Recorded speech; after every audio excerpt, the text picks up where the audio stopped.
Mchana Pool Club, microphone check. Break and Finish Live Facebook, microphone check. Break and Finish Live YouTube, testing sound. If the audio of this video can reach you well, please indicate in the comment section.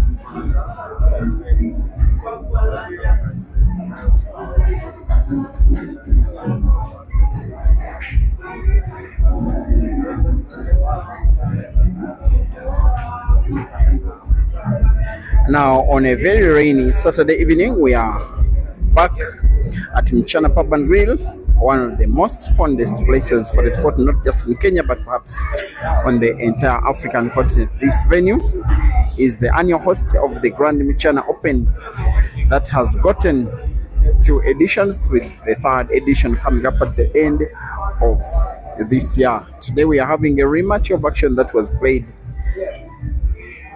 by the teams that are Team Mchana, the local team, and a select team of the Ugandan players. But for the fact that majority of the players respective in this match are members of their respective national teams, it is some kind of Kenya versus Uganda. The first match was played exactly 2 days ago today at the same venue. They were racing to 13 for $1,500. That match was won by the Ugandans by 13 frames to 9. This one is the second. It does have Team Mchana lead by 2 frames to 0. In the meantime, these are the lineups. Team Mchana has Evans Kiprotich, Kelvin Yegon, Jackson Kariuki, Henry Mwangi, and Patrick VP. On the other hand, the Uganda select team has Rashid Wagaba, Yahya Mpindi, Sula Matovu, Ian Kazibwe, and Ibrahim Sejemba. The first 2 frames, like I said, have been won by Team Mchana, courtesy of Evans Kiprotich defeating Rashid Wagaba, and Kelvin Yegon defeating Yahya Mpindi. This is frame number 3 between Kenya's Jackson Kariuki. He's Kenyan, he's Mchana. However, they are not official national team matches, but in some kind of way they are. It is Jackson Kariuki of Team Mchana taking on Sula Matovu of the Ugandan select team. To present you this action, which is on 3 platforms, that is Mchana Pool Club YouTube, Break and Finish Live YouTube, as well as Break and Finish Live Facebook. My name is Simon Peter Chobe. 2 frames to 0. Team Mchana leading race to 13 for $1,000.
It is 2 frames to 0. Once again, ladies and gentlemen, this match is an attempt of the Kenyan team to pay revenge on the Ugandans who defeated them exactly 2 days ago today. And as a matter of fact, the Kenyans are sponsored by, of course, Team China, and the chairman is around. He does love pool, but he loves the team game with particular keen interest. There's a little bit of a discussion between the umpire. He's called Joseph Mugisha. That is what unites these two countries. And the commentator you are listening to is Ugandan. Mugisha is a very, very Ugandan name. And from the area of the country where the Mugishas come from, the umpire of the day is very unlike them. I told him many times that he needs to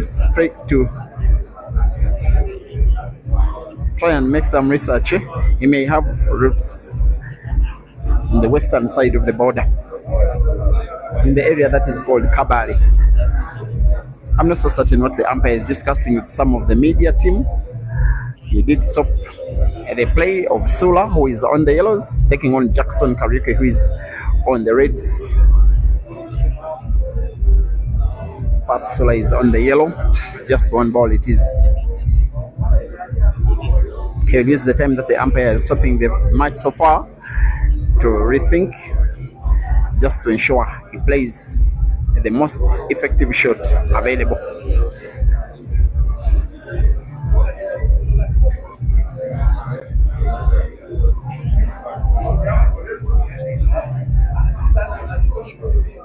A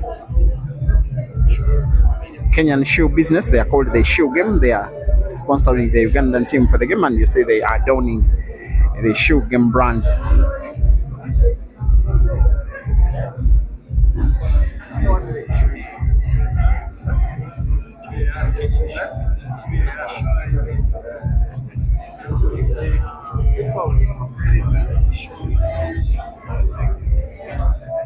I think there must have been appeal by Jackson Kariuki, perhaps, that as Sula was playing, he may have fouled. So to settle the dispute, the umpire is deciding to consult video technology, and the VAR check is done. The umpire rules that the shot that Sula played prior was legal and fine, and instructs Jackson Kariuki to sit down.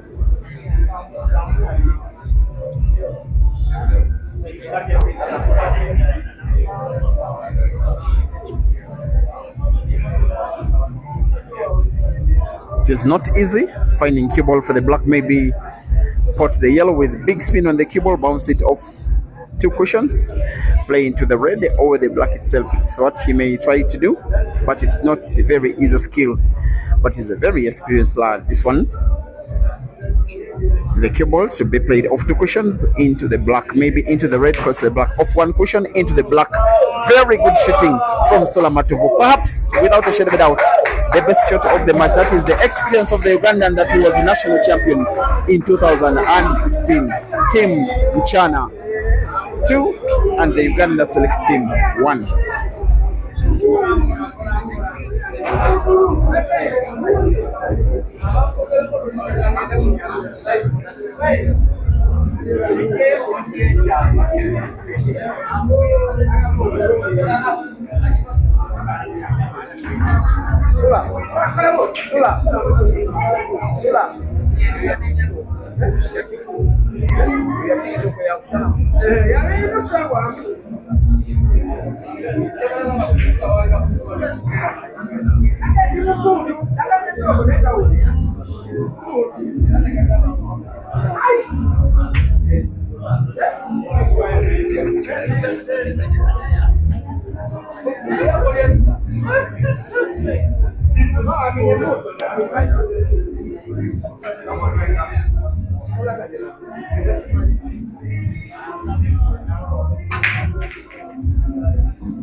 Frame number 4 is being played between the Kenyan representing China, he's called Henry Mwangi, and the Ugandan representing the Uganda select team, he's called Ian Kazibwe.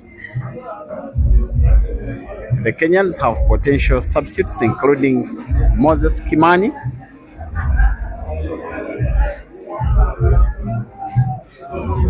the Ugandans have one substitute with the big likelihood of being an unused substitute is called Bob Katerega.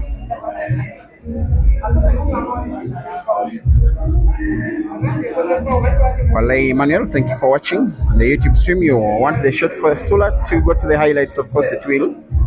After the game it will be shared to you, just that shot because it was that beautiful and it could be a shot that could unsettle the Kenyan team. For now they are leading, but only just 2 frames to 1. Muchana leading against the Uganda select team, and the most experienced player on both teams is on table. Henry Mwangi has a very big history against the Ugandans. The Muchana guy that is playing the yellows right now, he has traveled to Kampala in Uganda about 6 times for the very least, maybe 7, maybe 8, and has represented quite well, has played a number of tournaments organized by the Pool Association of Uganda since 2012.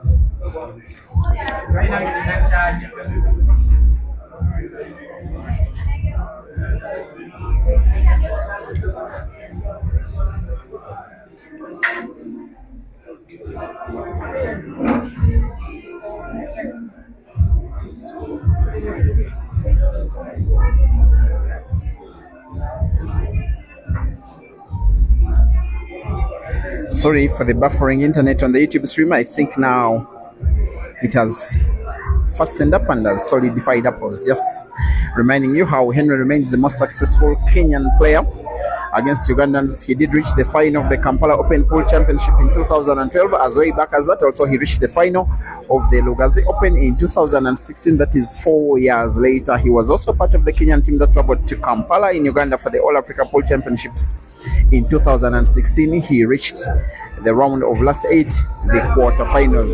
In 2012, he was number 2 in 2 big Ugandan tournaments that had the best 128 players. On those 2 occasions, he lost out to respective Ugandans, that is Sula Matovu in 2012 in the Kampala Open and Simon Ndobolwa in 2016 in the Lugazi Open.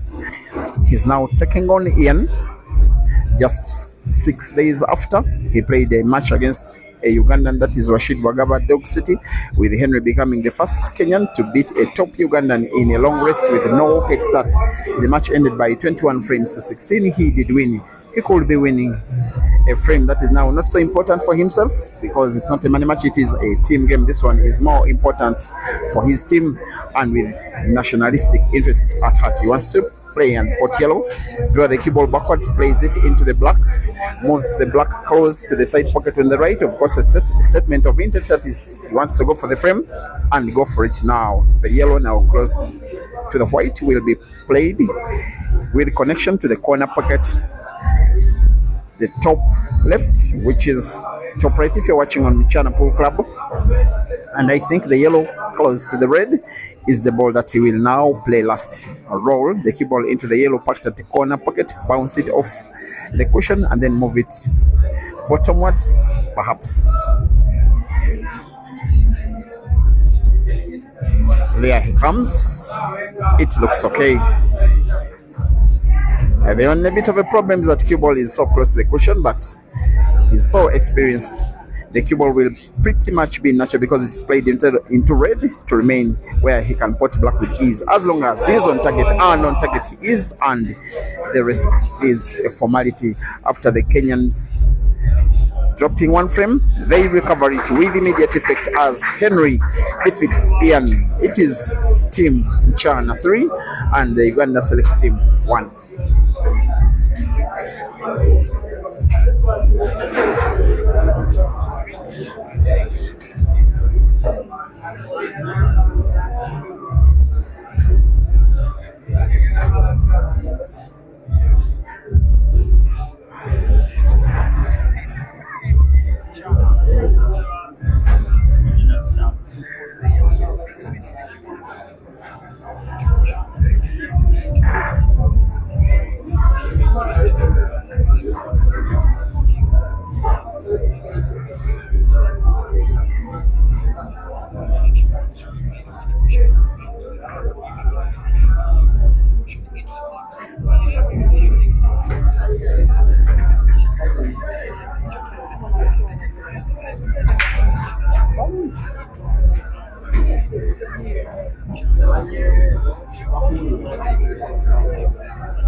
3-1. The last time out that these two teams faced off, the Ugandan on table, that is Ibra, was pretty much Team Uganda's Mr. Dependable. He is now taking on the Kenyan, that is Patrick Mwangi. VP is one of those classy Kenyan players with a very mature game and can mean to be a very dependable lad. These two guys faced off 2 years ago, same venue, same table. Then it was a race to 7. It was the second edition of the Grand China Open played here, the tournament that was won by Caesar when he beat the Tanzanian Innocent Sami in the final to claim $6,000. That match was won by Patrick Mwangi VP relatively convincingly by 7 frames to 4. Ibra has scratched. Patrick has every chance to win the frame and extend the team in China's lead. It is a revised team. They are deciding this time out to bench John Charlo, who started the previous match.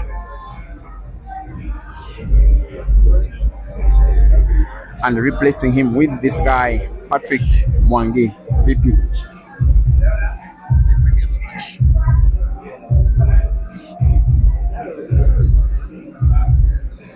Once again, the live stream of this action is on Break and Finish Live Facebook and YouTube, as well as China Polo Club YouTube. Feel free to watch from a platform of your preference as Patrick VP.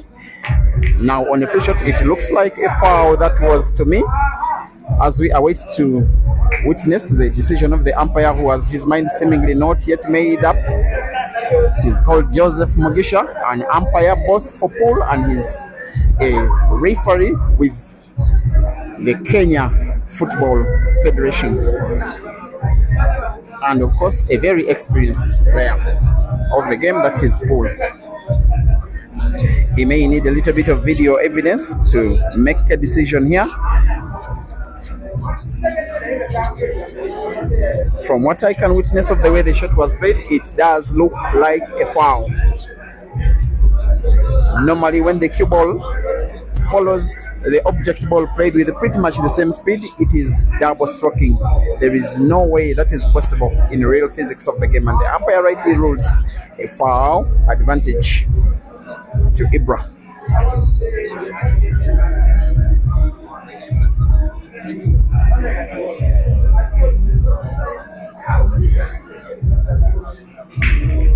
There is every chance that he's taking away the frame. He is a top singles player, but even a better doubles player, and has been one of the most, if not the most dependable player in the team category in the country of Uganda for the last 3, 4, 5 years. He's a good individual player, but for the team, he's even better. There are 5 reds on the table. Huge likelihood the Ugandans could be winning a second out of 5. Charity Andrew, thank you for watching. You'll get surprised when you see him in Kenya next week. Perhaps you are talking of Jerry or Ibrahim Kanja. I'm not so certain what you are explaining. Daniel Kugonza, thank you for watching as well on the YouTube stream, as is Rafael Mozenyi. Eminem Ishmael.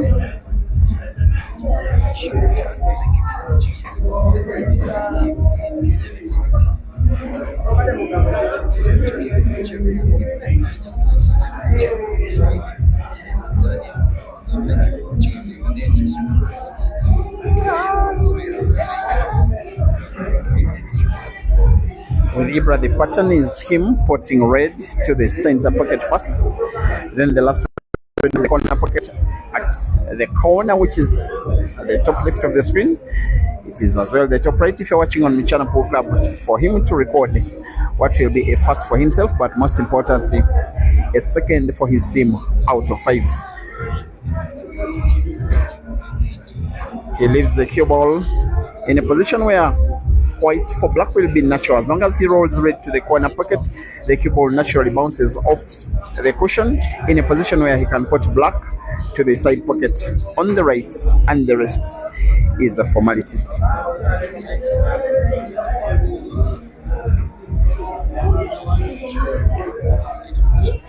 Team Mchana 3 and the Uganda select side 2.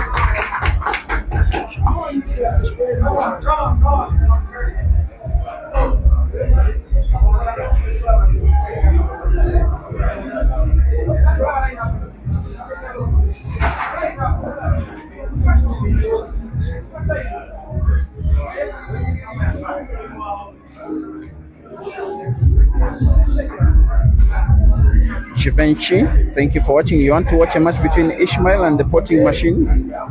No, there is no singles game tonight. It is action only in the team.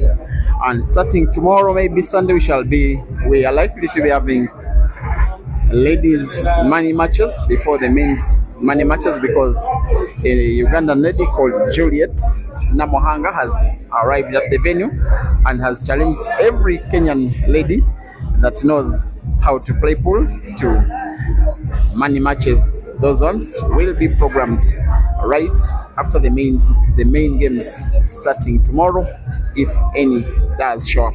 Now, frame number 6 is being played between Kelvin Yegon of Team Chana taking on Sola Matovo of the Uganda select team, with Kelvin breaking and breaking dry. And there is no lagging or tossing. The toss, as the regulations of the game, is only 1, and once it is won by either of the players, then the breaks keep coming in turns, with one team breaking this frame, then the other team breaking the next frame. With Sola now closing the table, playing reds, putting a red, playing the cue ball into 2 reds touching each other and playing them open. But the frame not easily winnable, not in any kind of way. Now he may want to play red off yellow to the corner pocket at the bottom left.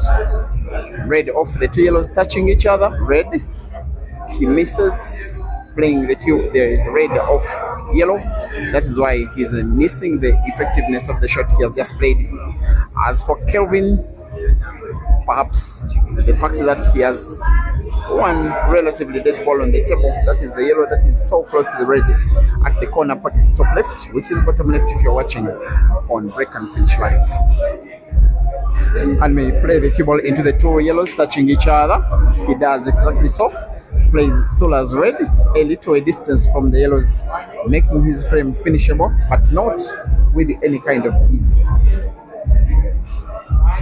Tammy Kunene, you're asking if I did speak to Dog City. Yes, Ishmael gave me an assignment to speak to Dog City. I'll be frank to you, this is what Dog City told me. He has been for the last 4 or 5 days playing money matches with Chinese players on the Heibo table every evening. So he told me that after, because Chinese pool, that is Heibo, is a very different sport on a big table. You are using a lot of energy, so you cannot adjust immediately to playing black ball. But he says when he takes a rest from Heibo, maybe in 2 days or so, then he will take Ishmael on again in black ball. Those were his words.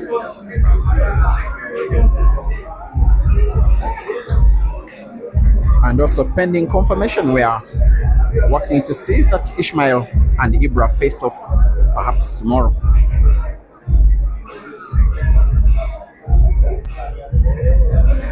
And Ian told me that he has had enough of Ishmael. He still wants action, but perhaps against any other player. So South Africa, you can send to Ishmael backup. Moses Sesanga, thank you for watching on the Facebook stream.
In the meantime, watching on Break and Finish Live, there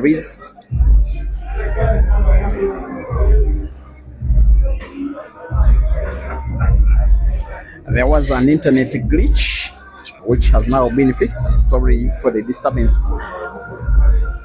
3 frames to 2. Team China leading against a select team from Uganda. Sola Matovu of Uganda being taken on by Kelvin Yegon of the Mchana select team. And for Kelvin, maybe the ball to have a little worry about as he contemplates the clearance would be the black. He could have gotten himself snookered. He doesn't get himself snookered, but I'm not so certain he will be very happy. Perhaps pleased with the kind of cue ball he's having. Of course, putting the yellow that he's left with on the table will be a little easy. Manipulating cue ball for the black, not so much.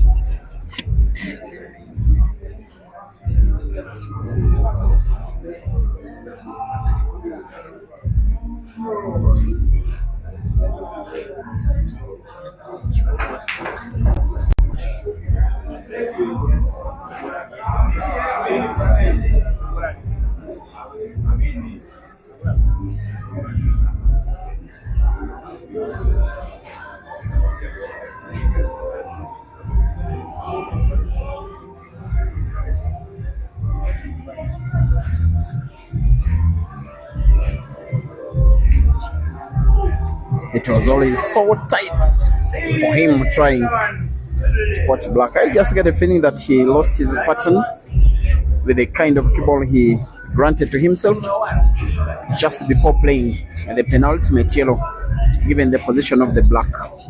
Now this is Sola having a fighting chance in the frame. His intention, Sola, was to play snooker, but he has not gotten to snooker Kelvin, at least in full. I'm not so certain that Kelvin will be trying to contemplate here. He was part of the first match. If I'm not mistaken, he played the first 3 frames before being substituted off. Now wants to play black, perhaps spotted by rail drive off the cushion on the right.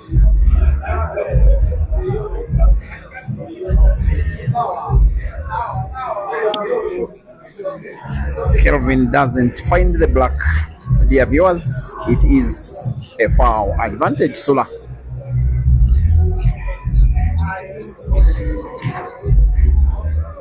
A very confident player would play the cue ball into the black plate open, but of course that will be very risky shooting.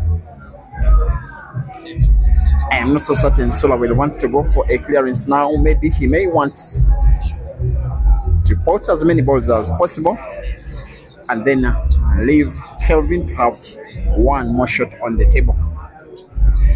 The table remains open, and Sula, while he has not been very active of late, he has been a very quality player. Besides recent performances, he's twice been ranked number one by the Pole Association of Uganda and has once been Uganda's national champion. As for Kelvin, of course, has good quality, has very good queuing skills, has perhaps very good cue ball manipulation skills. It's just that in terms of experience, they cannot even be mentioned, these two players, in the same sentence, with Solar doing the unthinkable, having the black played in some kind of space. That means he's having one idea in mind: go for the clearance and go for it now.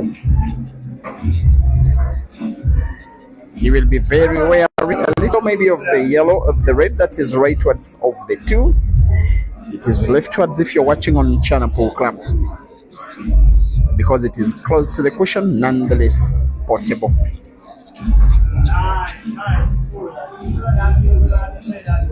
He has played a shot that we will probably not forget for the course of the match, maybe the course of the tour.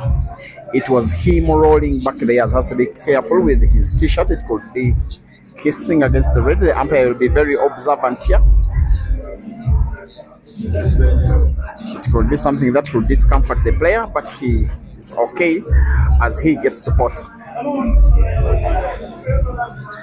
Now playing the would be difficult of the three reds left on the table for what will seemingly be the equalizing frame for the Ugandans. It is in. You get a feeling that the red that is near the side pocket will be the one that he'll be using to play the cue ball towards the top end of the table. Where the black is, that is why he perhaps will play the corner pocket red first.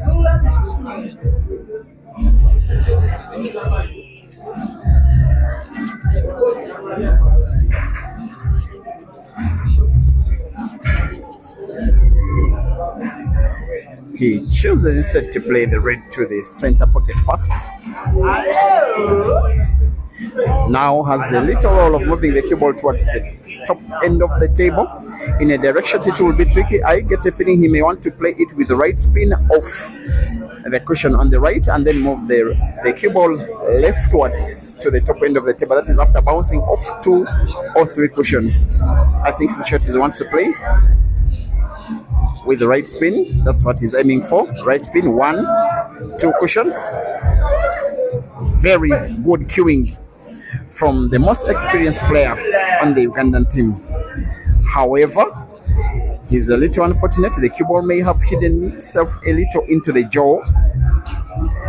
Given his cueing position, I'm not so certain he has full sight of the black. If he doesn't have full sight of the black, perhaps he could count himself losing the frame with his stroke. I think he is having full sight of the black. His aim is to take it to the corner pocket at the top right for what will be the Ugandans' equalizer. There comes Sula Matuvu, rolls back the years and wins a second frame out of 2. And after 6 frames, it is Team Mchana 1 and a select Uganda team. Sorry, Team Mchana 3 and the select Uganda team 3.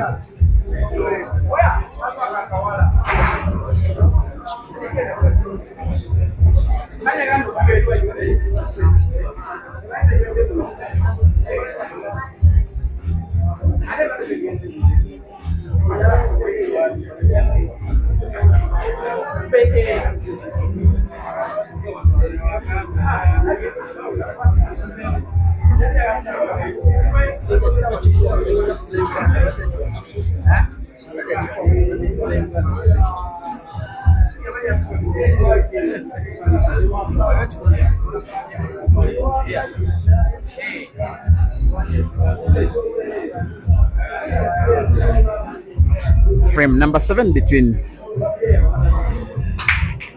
Kenya's Jackson Kariuki and Uganda's Ian Kazibwe, who has been one of the sensations of this tour, most especially in reference to the 2 money matches in which he defeated Ishmael. He has also lost 2 against him. They stand at 2 all in terms of count of victories and losses for the Kenyan tour. but Ian won one in Dar es Salaam, so in count of head-to-head performances against Ishmael, he's still slightly in the lead.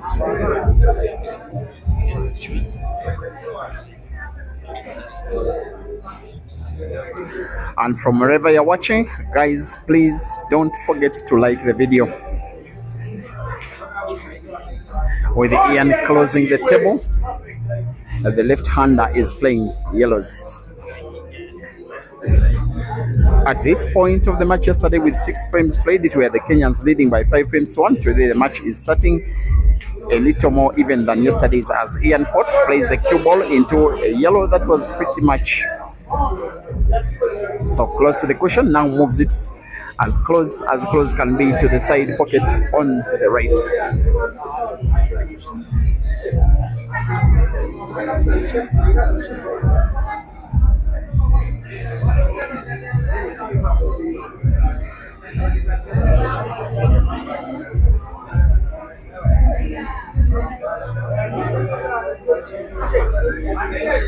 As Ian continues going, thank you for watching. Gachuli Mary, appreciating Shoe Game for the sponsorship of the Ugandan team. Anonymous, thank you for watching. You say Kenyans start well but end terribly. No, don't judge because it is too late. Let's wait where the match goes. Baptist Mugomia, Shoe Game to the world, you say. Thank you very much for watching. Ronald Bakabulindi as well, thank you for watching on China Polo Club. Khan Adventures supporting +254, that is Kenya, that's the country code, and they're saying let's do this, guys. Joseph Mwaniki as well, thank you for watching. With Ian having an attempt of a relatively tough frame to be won by break and finish. It's just that it is Ian trying it out anyways. He gets support again now with 3 yellows left on the table, one of them a little tricky. The one that is bottomwards of them all. It is the one that is leftwards of the 3 left on the table.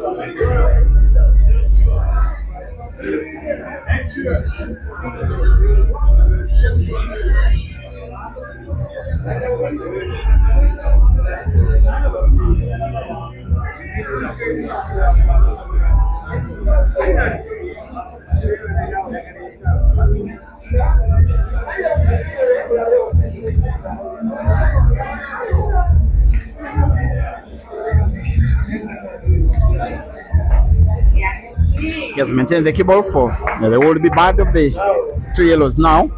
Potting it is easy, manipulating cue ball for the next is a little too difficult. A direct backspin plays the cue ball into the red, and if he leaves the cue ball just at the spot where there is the yellow he's playing, it becomes impossible to report the remaining yellow in a direction. That is why he's standing around shaking his head, knowing the difficulty that he's faced with, and knows that given the position of the reds, Jackson Kariuki will highly likely take the frame down. He may perhaps want to play the yellow, which is rightwards of the 2, maybe to the corner pocket at the top right end. That's with a little backspin. That is the most likely option. But he may seem to want something big, maybe play the cue ball, maybe off cushions around the yellow, maybe into the yellow itself. The second one, I am not so certain. Let's see what he's planning. This is very good manipulation of the cue ball. Even him being able, though the cue ball isn't that perfect, but where he's positioned it, it was so unlikely. He had to direct the cue ball very well in between both reds and yellows, and with him very good power balance in his lethal left hand. But that will count only if not only he puts the remaining yellow on the table, but also manipulates the cue ball well for the black to try and gain the lead for the Ugandans for the first time in the match. Yellow on target, not really. Mrefu as Jackson Kariuki almost jumped out of his chair, trying to utilize a chance that at one time he may never have seen coming.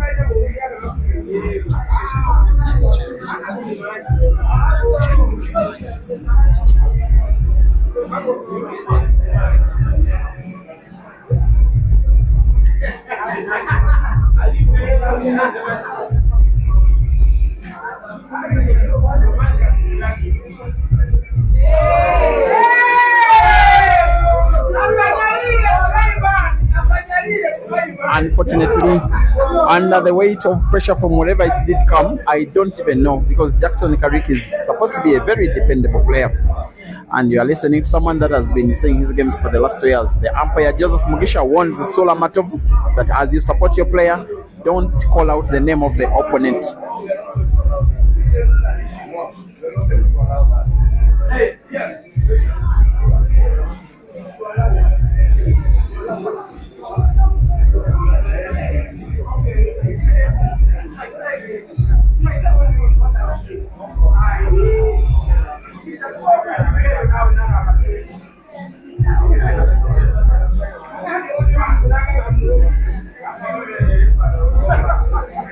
The discussion between umpire and Sola is done. Ian will be playing black in space for a free shot. That will do. Free shot played effectively for Jackson. It will be a very painful frame. It's not been representative of what we know that he always does. The frame is going to be won by the Ugandan. The left-hander, that is Ian, never lets go of these. That is what is about the game. Aims for the block to the corner pocket, bottom left, and yes, it is 4 for the Uganda select team and 3 for Team Chana.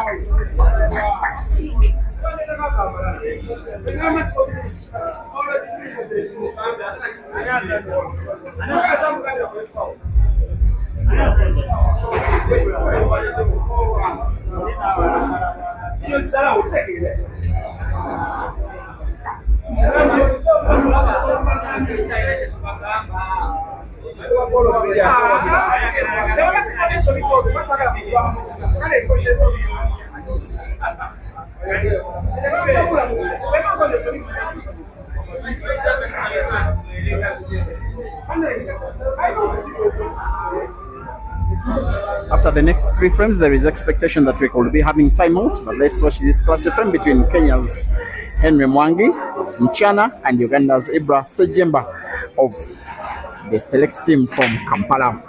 As Henry gets to breaking illegal, getting to make 1 red ball on the break with an open table. Now this situation is tricky. If he plays the red close to the cue ball into the red close to the pocket, he gets to close the table because the yellow will be potted. He will be playing yellows, and that will mean he would leave the reds positioned a little more favorable than the yellows, unless he plays with power, leave the reds is positioned away from the pockets, which is what he's doing in the same shot, potting yellows. There he goes. Maybe it is understandable. He left the reds packed at the corner pocket, but he knows that he's going for this one. And plus played the cue ball well enough because the 2 yellows at the right end are positioned tricky. He gets to pot 1 cue ball sufficient for him to pot another with some cut to the corner pocket at the top left.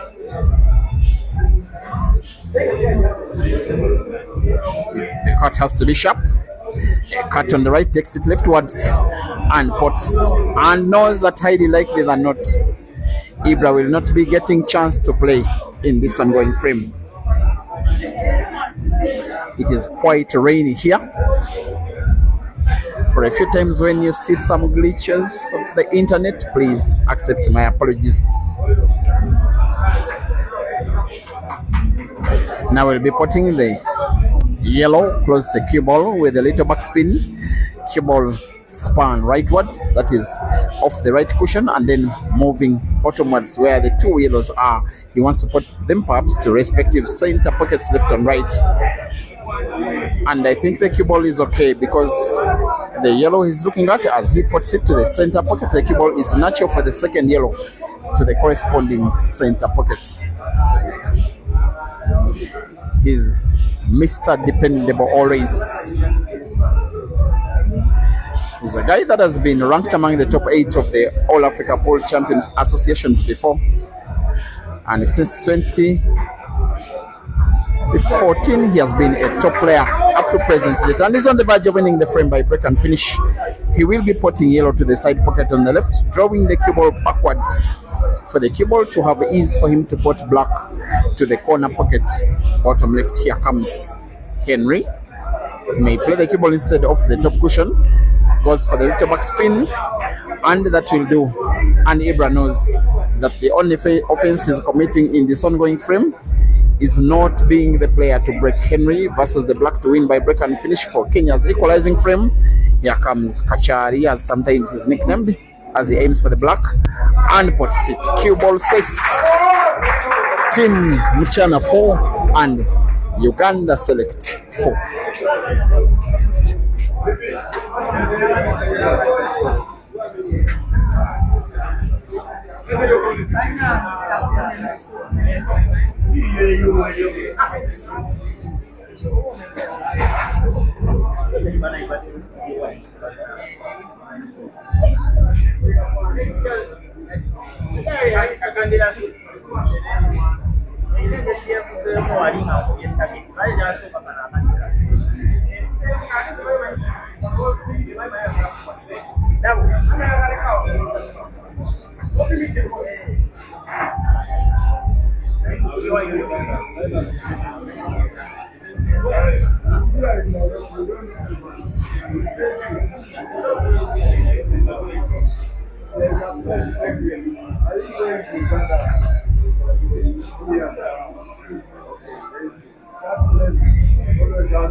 Come on, doggy style, master. Come on, doggy style.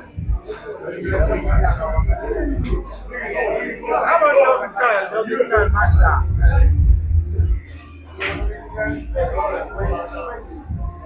Wait, oh, you're way guys. Oh, yeah. Way guys, it's fine.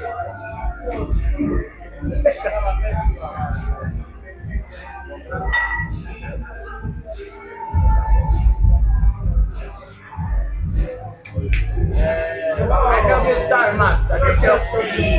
You don't get see.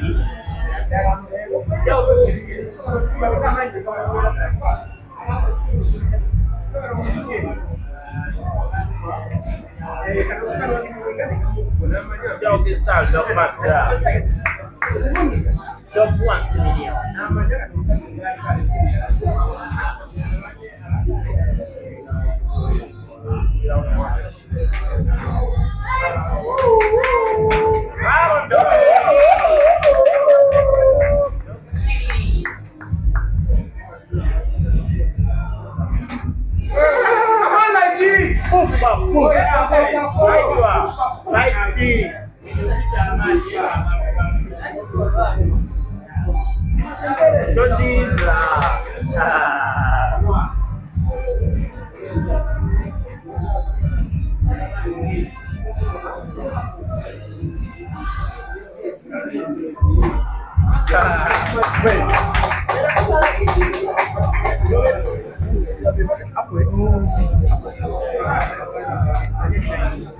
Dear viewers, there have been two consecutive apples. One by Henry Mwangi, Kenya, another by Rashid Wagaba, Uganda. It is Mchana 4 and Uganda Select 5. Coming up is going to be a frame between Evans Kiprotich of Mchana Select to take on Yahya Mpindi of Uganda Select. A race to 13 for $1,500 US. As for the money, after the match, it will be shared between the players on both teams. You can do the math, they will know the winnings of the guys that shall be victorious on the day. The Ugandans are 6 on the team, the Kenyans are about 7. Turn for Evans to break. Will he continue the sequence of apples that we have seen twice in succession for the first time in the match? No, he will not, because he has broken dry.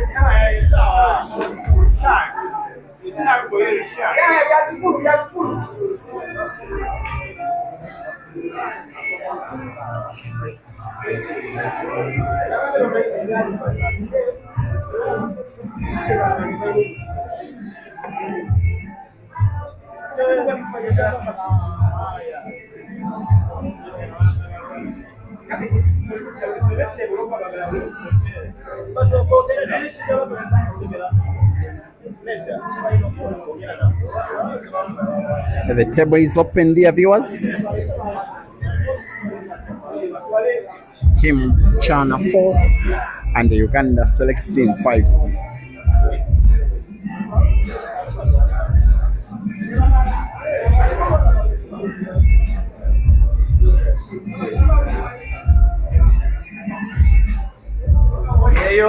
After failing to close the table, it does remain open. These two players, about 3 days ago, faced off in a money match. Same venue, same table, racing to 11 for 20,000 Kenya shillings. It's actually 30,000 Kenya shillings. The match was won by Evans.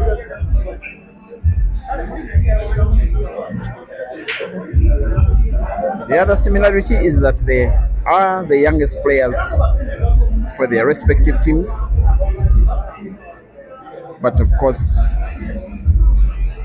Yahya is way younger than Evans, who is as well a young man in his early 20s.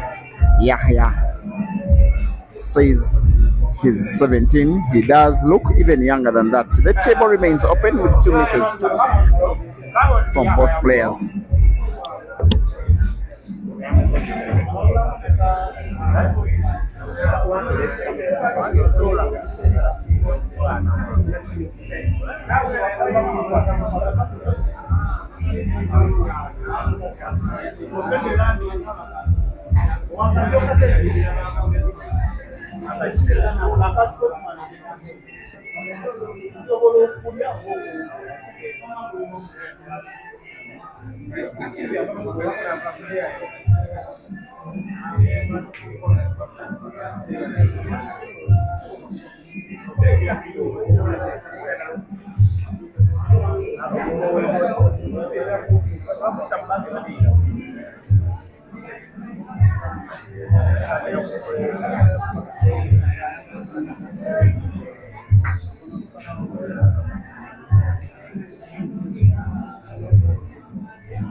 Now, guys, to have the best possible viewing experience, you may have to adjust the lighting of your gadgets to maximum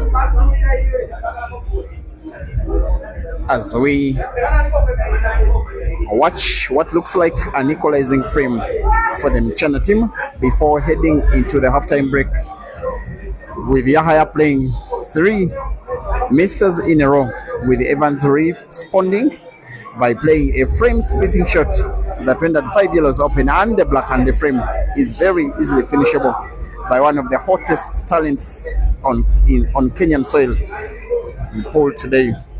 Evans is nicknamed just Vance as the short form of his name. Born in Kitale, Western Kenya, when he learned how to play the game about 5 years ago. For the last 4, he has been the best player from that region of Western Kenya, specifically in Kitale, alongside the other very fine player from Western Kenya, that is Brian Kiptalam. As for Evans, he decided to relocate from Kitale to Nairobi to further his playing career. Now signed up with Mchana.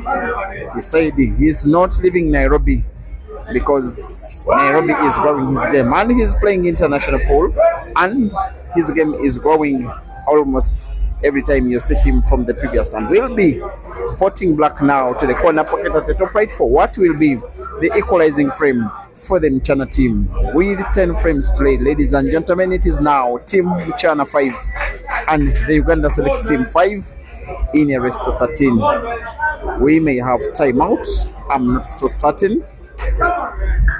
Umpire Joseph Mugisha seems to be racking frame number 11. Maybe the teams will tell him there is discussion with the Mchana captain, that is Joseph Mugisha, John Chalo, and rolling is 5 minutes timeout. In the meantime, ladies and gentlemen, half time, Team Mchana 5 and the Uganda Select Team 5.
abasajja bakoze yabasanze nabasanze mutabaabaladdewo ebituliyo bano bali ku mateero. We are back, dear viewers.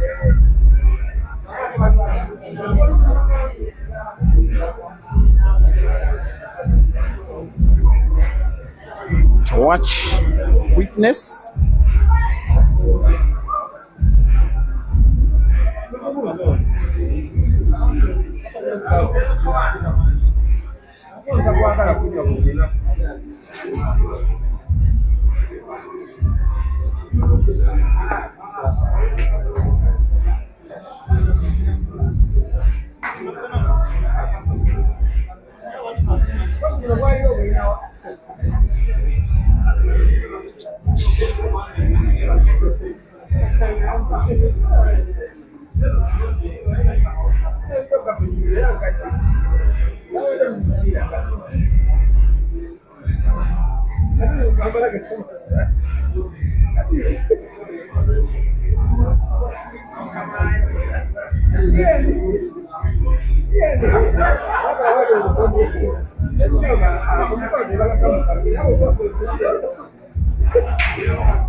It's raining cats and dogs in Nairobi as we speak.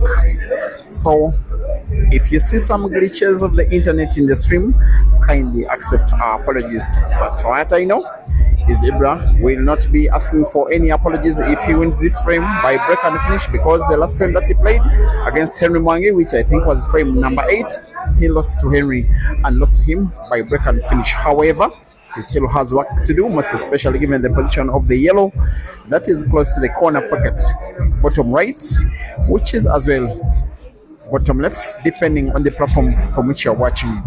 He has played the cue ball out of position. And the amount of spin was too big. The cue ball, after contact with the cushion, moved a little too rightwards. He responds with another snooker for the frame that is being played between the biggest and the smallest players from both teams. Ibrahim Sejemba versus Jackson Karaoke, the Mchana player. We call him Mrefu. Mrefu is Swahili language. It means very tall.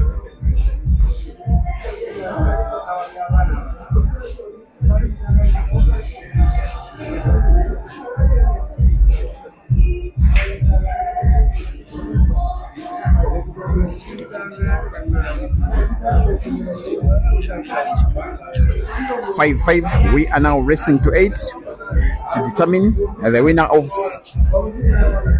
bragging rights and perhaps $1,000, which is at stake for the victory of this match. An action that is being watched at the venue by chairman. He loves pool a lot, but he's very keen on team pool. He's the brain behind the Mchana project, which is one of the biggest projects in pool in the entire African continent, with 3 teams at the venue. That is the Mchana Knights, the Mchana Gladiators, and the Mchana Marans. All of them, he normally moves them in and out of the country for local, regional, and international events. For some of the Mchana players are now in China with his courtesy, that is Colin Stoy, then Fahad Osman and David Mudi. With Mrefu having the reds, with Ibra on the yellows. Goes for the bank, perhaps to occupy the corner pocket where Ibra has his yellow, and does so well.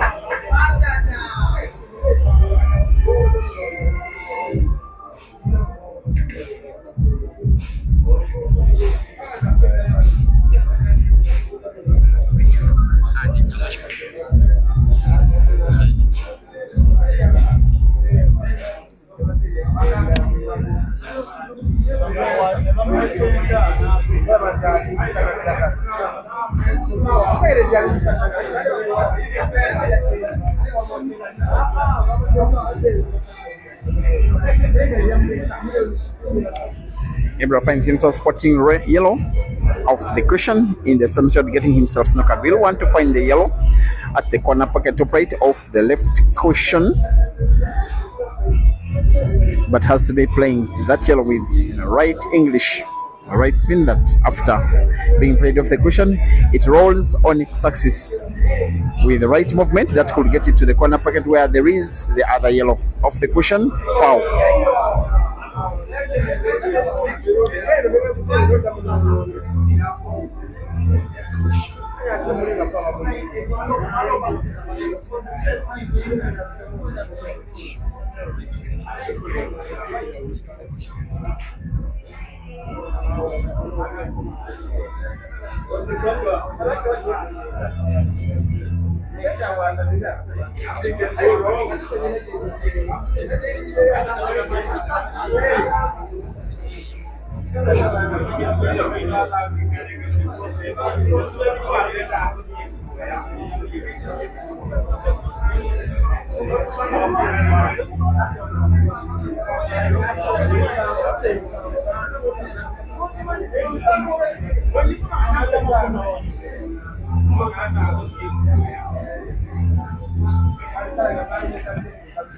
There is every chance for Jackson Kariuki to take this frame away. It will be the first of the match, but most importantly for him, he will be leading for his team. That has not been the case in the match for a long while. The last time that they were leading was when scores were at 3 frames to 2. Since then, they've been either trailing or drawing. But now, with Jackson being some kind of trusted shooter that is relatively very new on the competitive scene, but he's very experienced as a player. He's been one of those guys that were known hustlers around Nairobi, discovered by Mchana, recruited into the group, and now a top competitive player.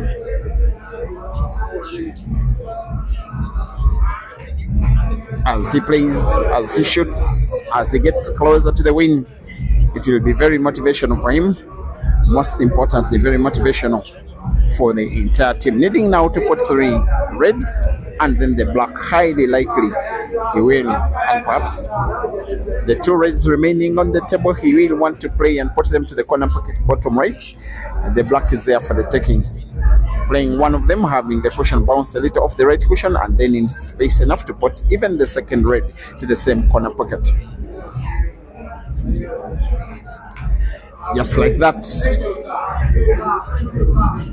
You get the feeling he may put red, of course he will.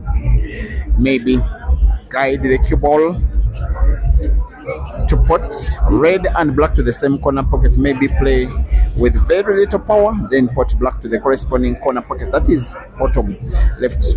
However, very tempting for him to try and put both to the same corner pocket. In my opinion, it is the safer option because cue ball is a little more natural. He does the other and does even better.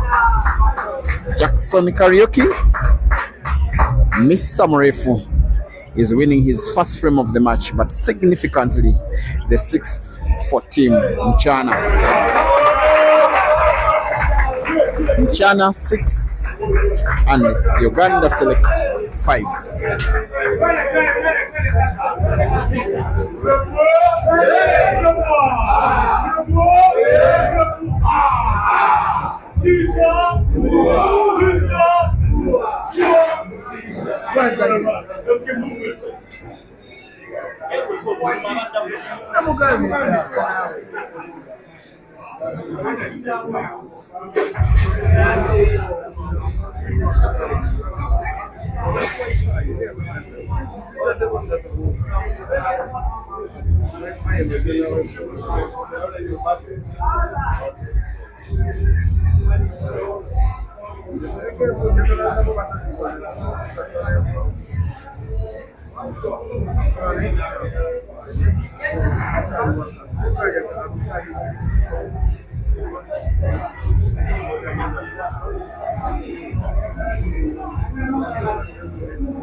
Frame number 12 is being played between Kenya's Henry Mwangi against Uganda's Rashid Wagaba.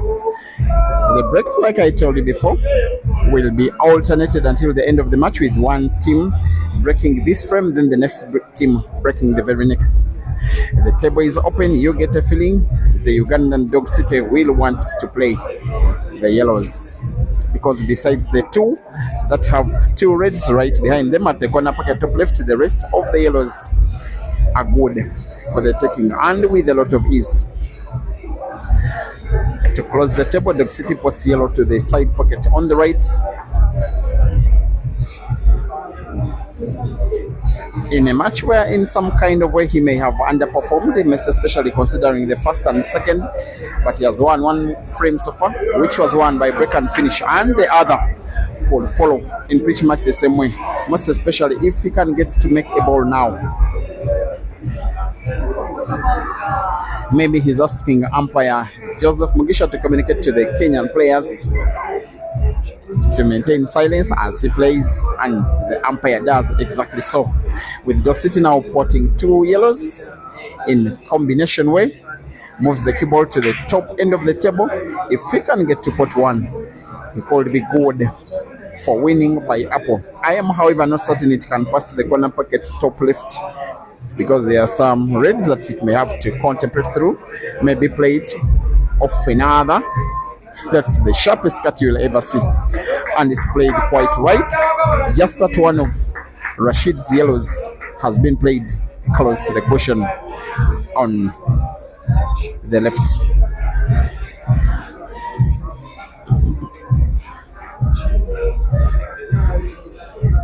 For a chase of recovery, his intention is to bank the yellow to the side pocket on the right, draw the cue ball backwards, with yellow having to be banked right, and balance power enough to position the cue ball in between reds to have last sight of the yellow.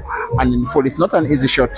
First of all, bank and then balance the power with perfect backspin, both power and direction, and having the bank right.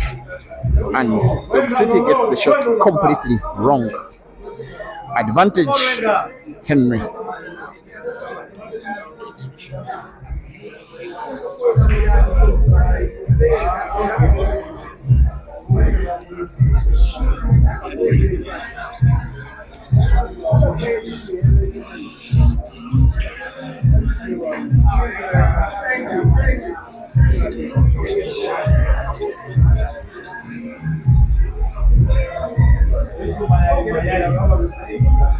He has every chance, Henry.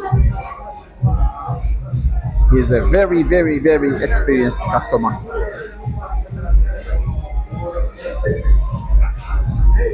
Already a master. The players that participate in the competitions for over 40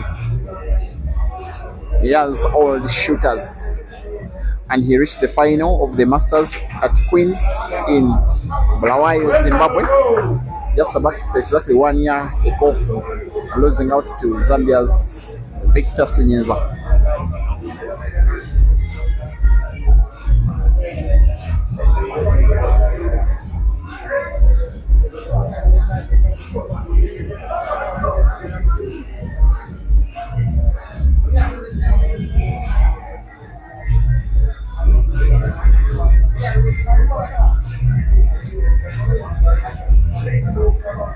Here he comes. They want to use the space between yellow and Joe to occupy the pocket with his red. He pots. I'm not so certain he was intending to pot, but of course there is nothing wrong with potting. It will be very tricky for Dog City had Henry packed that yellow ball quite perfectly. Perhaps it was a red.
There is every chance of Kenyans trying to write some history. It has been so many years of Kenyan teams not getting the better of Ugandan teams in any competition, be it men or women. Henry almost got it completely wrong. Of course, his intention was to play with top spin with right motion on the cue ball, play it off two cushions to put red to the side pocket on the left. Almost scratched. Now the red is portable, manipulation of the cue ball, not so much as simply as support, and then not get himself snookered. He misses and misses bigly.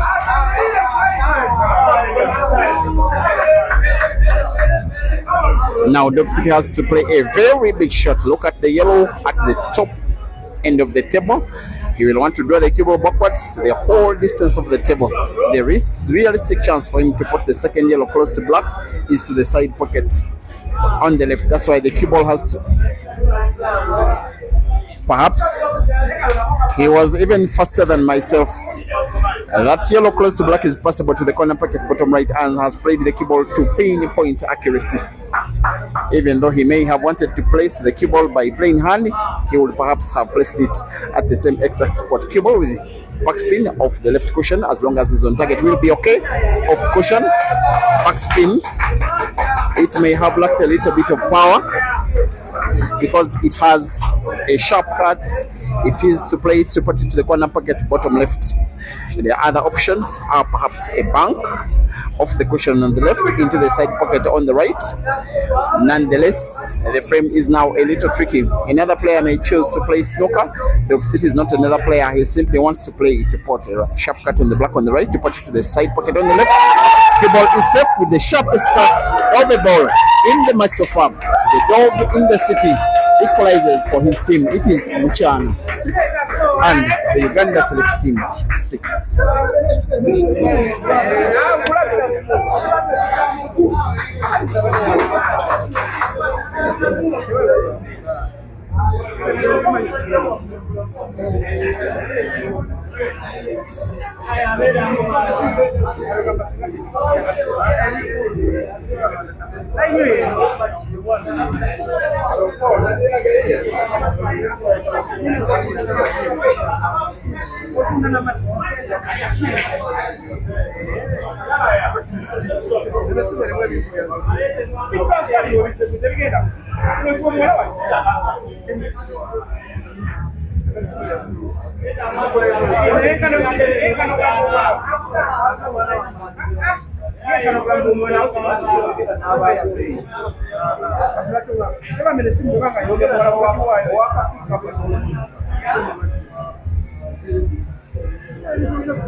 Video.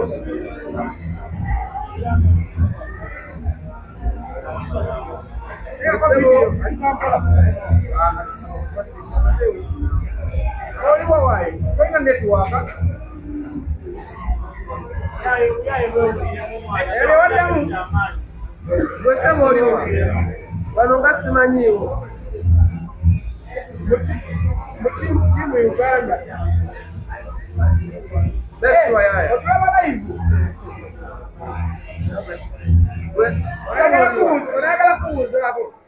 Only one. UK.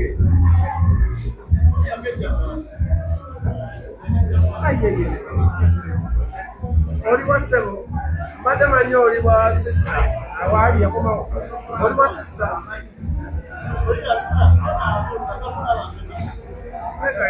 But what you is something. Omukana wagamba ogenda muwasa.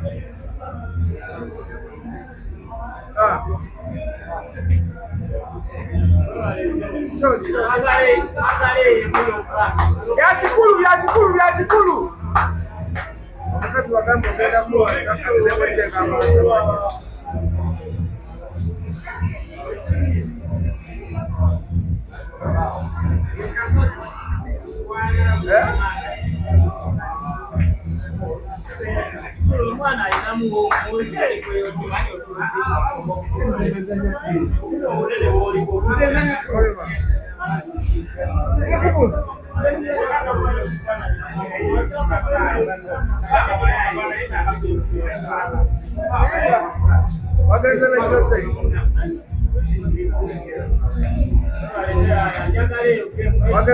Yahaya Mpindi, amwita Mpindi Yahaya.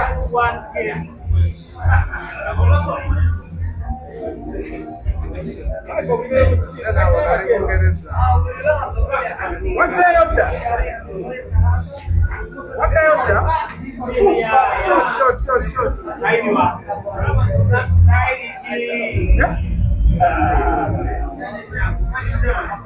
What am I doing now?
Sura, make sure.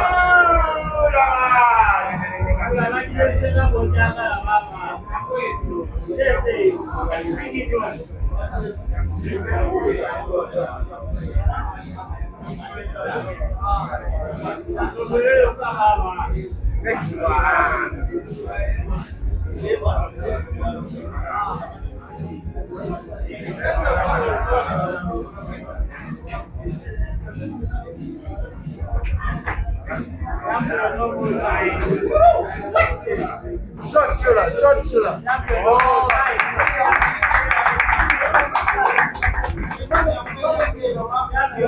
Dear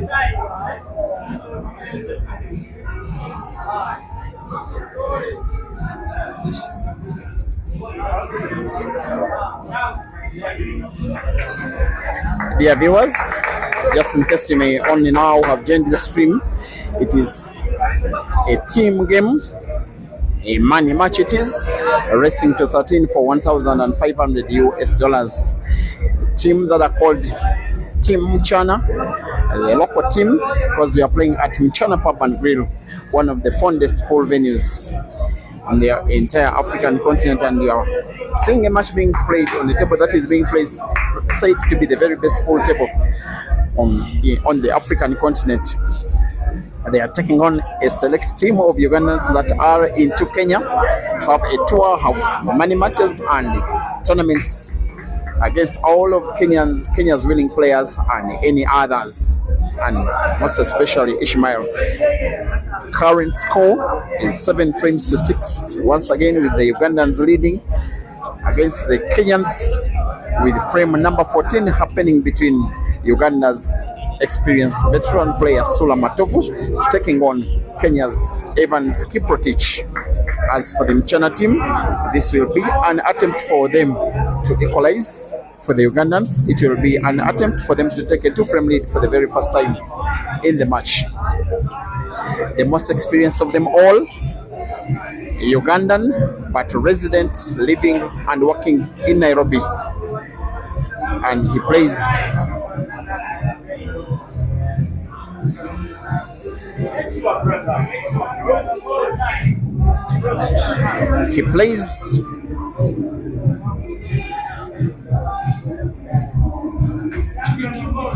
as many frames here at Mchana maybe as the Kenyan players themselves.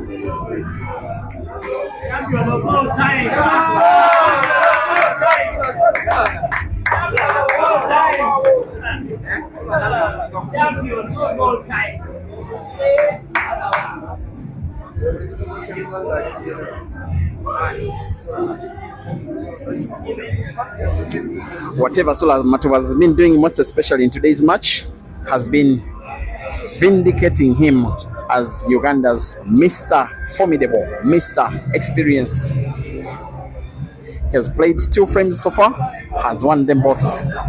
If he wins this ongoing, if he puts black, he will be taking a 2-frame lead for his team for the very first time. Black, as Sula's intention will be potted perhaps to the corner pocket bottom left. It is possible in between a few of Evans Kiprotich's reds for Sula to win this time round. By break and finish, it is a miss, a very big miss, a very big chance for Evans, and it could be the turning point of this match.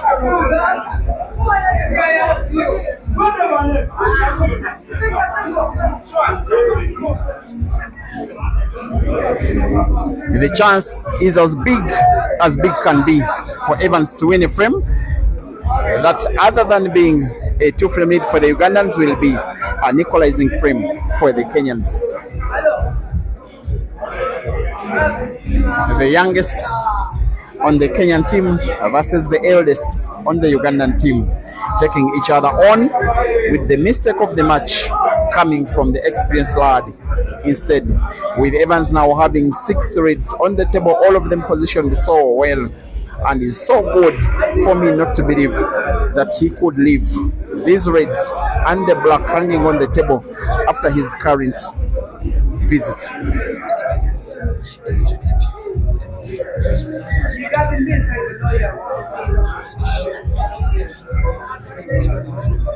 Our live stream is on Break and Finish Live and Mchana Pool Club. streaming on Facebook and YouTube respectively. Evans draws the cue ball backwards, close, and in this current position of the cue ball, he could play any of 3 reds on the table and put them with relative ease.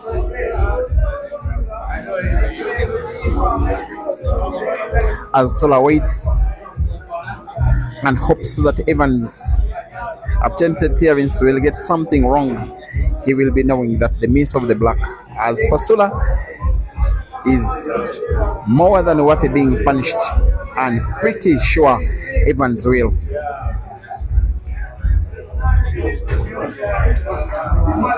Now having to put red to the corner pocket top right, the cue ball played with a little bit of right English but with minimal power, moving it just around at the midpoint of the table. That will almost guarantee him victory of the frame. He may have to bounce the cue ball off 2 cushions, because to play right spin, the crack on the red is a little too big to guarantee cue ball natural movement of 1, 2 cushions. Perhaps it's okay. It may have lacked a little bit of power. Could play the bottom red first. In my opinion, it's a safer shot. If he plays the red close to the cue ball, it may hamper the movement of white. The one the one at the bottom end of the table, despite being distant from the cue ball, is the safer shot. That is the commentator's opinion.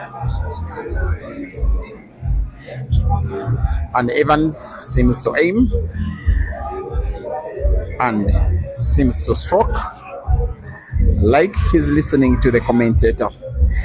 Now, if he puts cue ball bounces off the bottom and right cushion, as long as he maintains power, balance of the hand, he will be okay.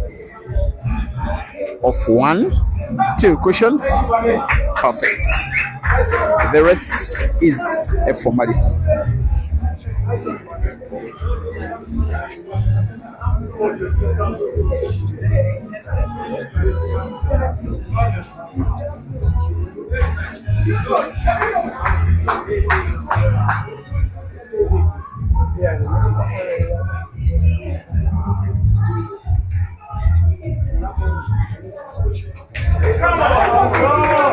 Team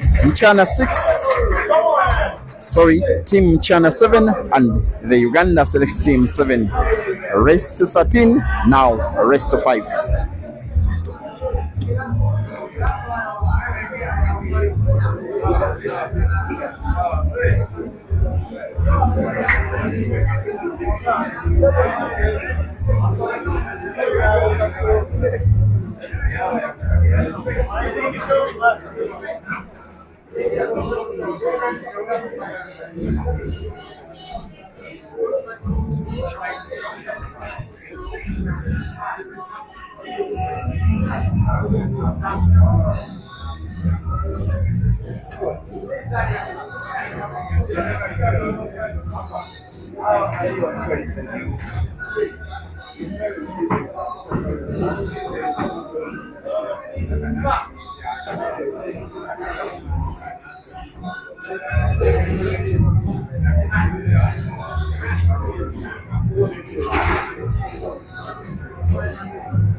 Frame number 15 is being played, dear viewers, between channels Kelvin Yegon, the guy that is playing the Reds right now and playing ever so well, and is taking on the Uganda select team's Ian Kazgwe.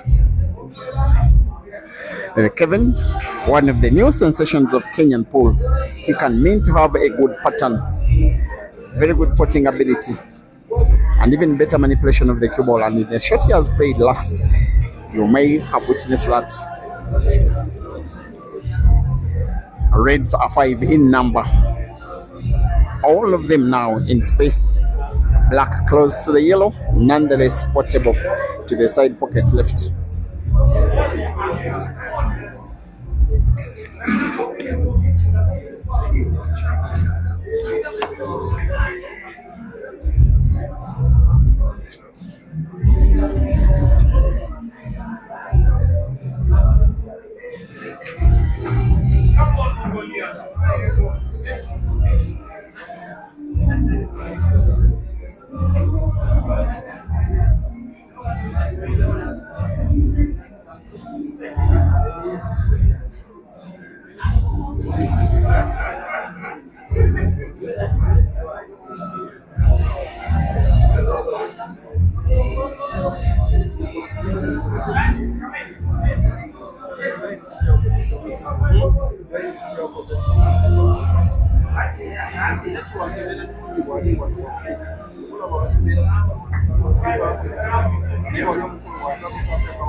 Because of his ability to play a shot like he's just done, moving the cue ball off through cushions with a lot of spin, but cue ball power manipulated even well.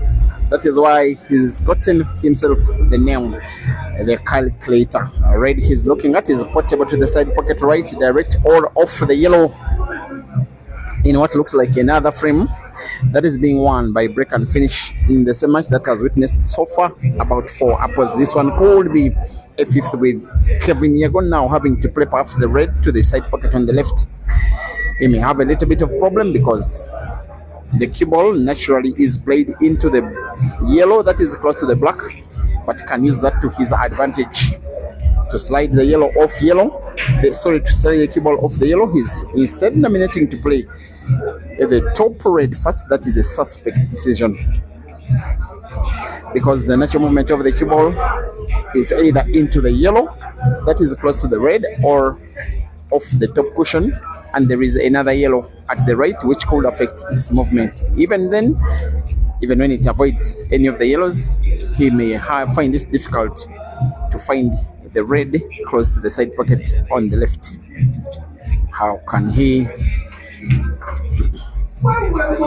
He's avoided contact with all yellows and has proved the commentator wrong because of his vast collection of skills, game reading ability, potting power, belief, confidence in skill. Now doing that at the international stage. Here the cue ball will be played into the yellow close to black. Of course, black will be played as close can be to the corner pocket at the top, and the rest is a formality.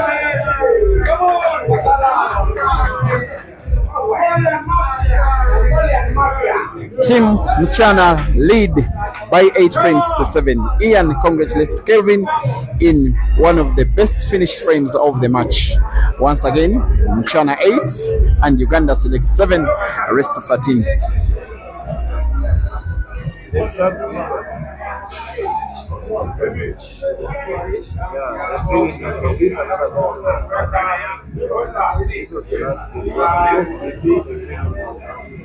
How do you make the substitute? Yes? How do you make the substitute? No, we just not.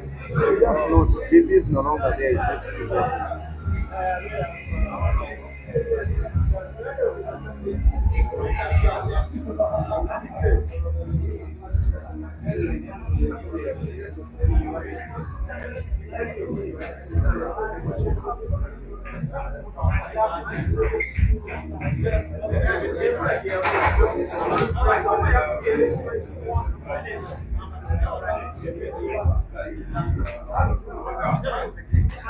The next frame shall be played between Kenya's Henry Mwangi and Uganda's Yahaya Mpindi.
Make sure.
It's the youngest player from both teams, Yahaya of the Uganda select team, taking on the most experienced from both teams. That is Henry Mwangi Hiwood, have a fight for who is the more experienced lad between the two, that is himself and Sulamatova. I'm not exactly sure, but both of them became renowned players for their respective national teams at just about the same time, around the year 2012. It is the last time that the Kenyan national team last beat the Uganda national team. That was in Kampala in an organized money match between the Kenya Polo Association and the Polo Association of Uganda. They were racing to 25%, racing to 13%, and they were playing best of 3 sets. So they played pool from about 6 p.m. up to about 2 a.m. in the night. The Kenyans winning set 1, the Ugandans winning set 2, the Kenyans winning set 3. And I remember the lineup of the Kenyans having John Chalo, Henry Mwangi himself. I remember Colin Sway. I remember Fred Karanja.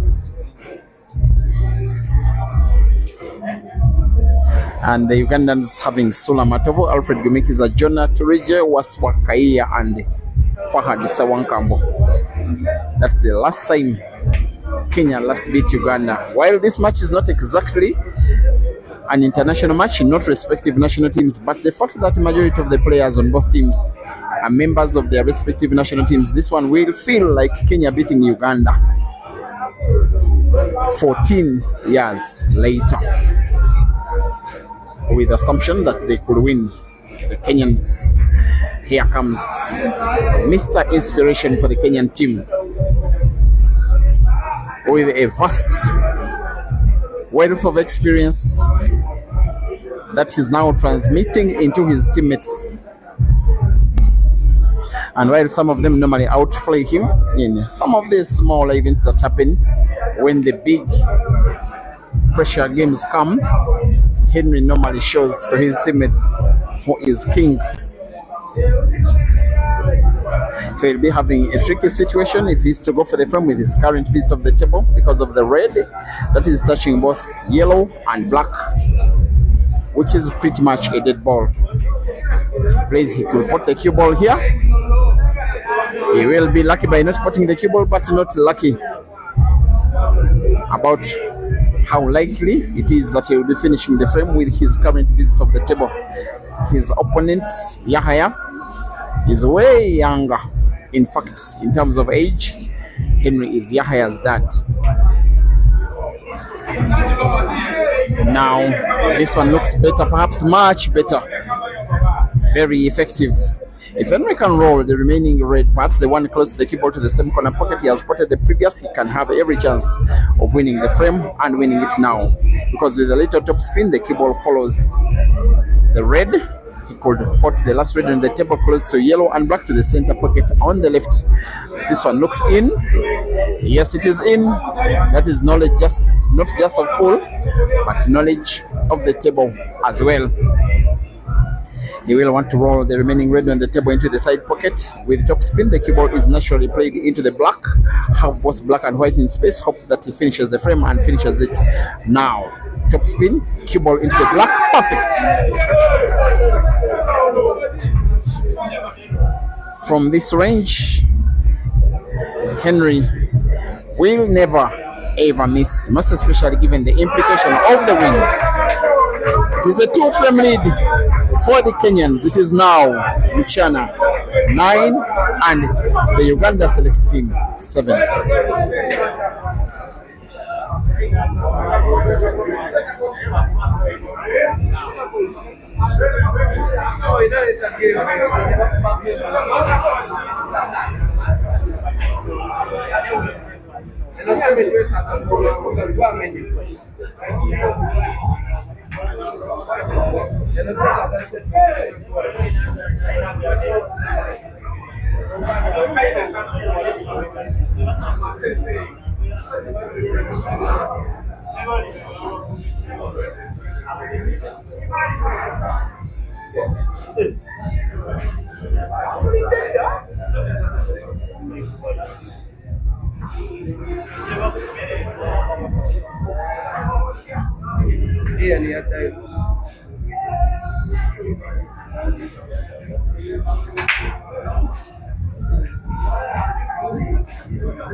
Fanya rahisi mzee.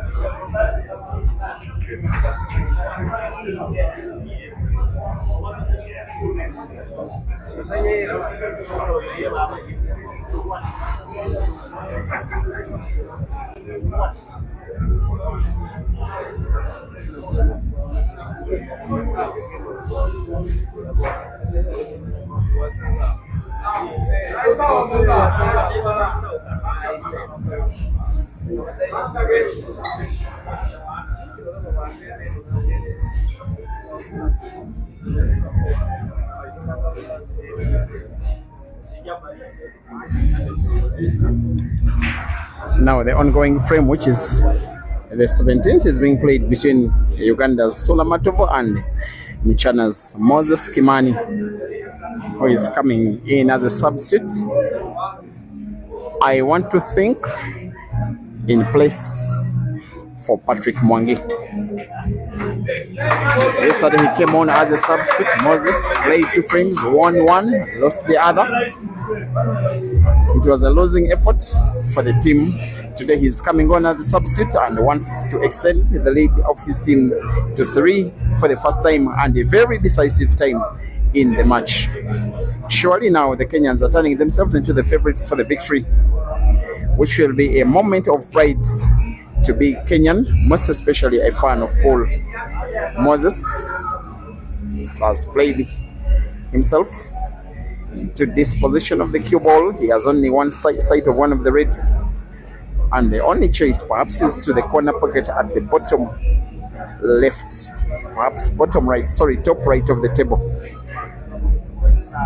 And he has to apply a very high bridge, which even affects his ability to pot.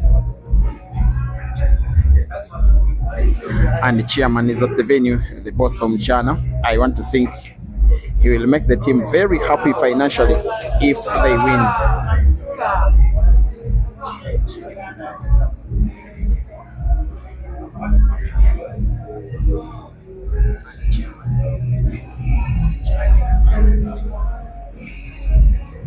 Solar reacts by potting.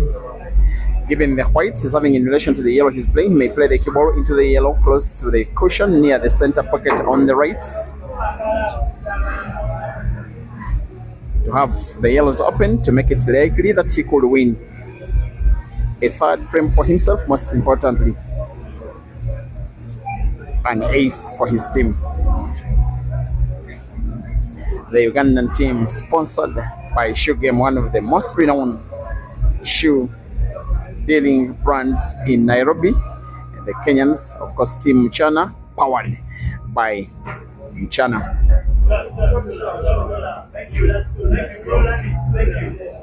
It's coming closer, Sula. He's wearing a much more serious face than he did yesterday. He wants to pay for the big miss, where he had the chance of taking a 2-frame lead for the Ugandans, where he missed black badly, with Evans Kiprotich, the Kenyan, taking the frame away. Sula now returns to the table, the most experienced of them Ugandans, with his team trailing with a difference of 2, and a very deserved win for the Kenyans. As a miss it is by Sula, a chance it is for Kimani. Call it a chance, call it half a chance. The frame in some kind of way is winnable. He needs to pot to the corner pocket at the top left, bounce the cue ball off the cushion, maybe play the cue ball into the yellow as he pots the red, combine cue ball into the yellow and pot the yellow. As long as he will pot, the shot will be legal. He pots, as said the commentator, in perfect combination shooting, and it could be very effective shooting from Kimani.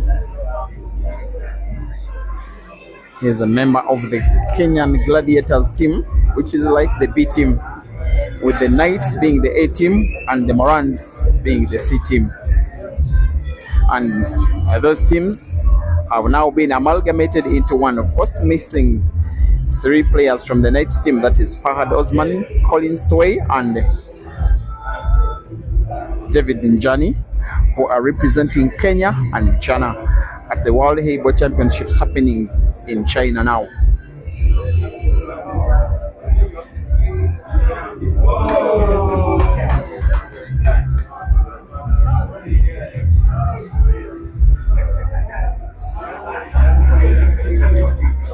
He's going for a sharp cut of the red, maybe going for the bank.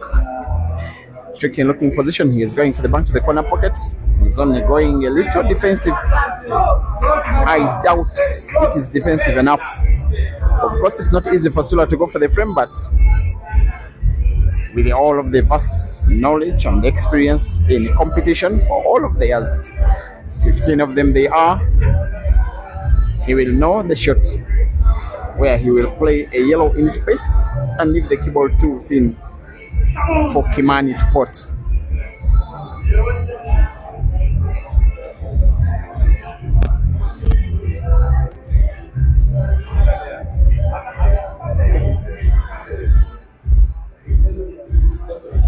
Of course, the yellow he has sight of is the one that is close to the cue ball.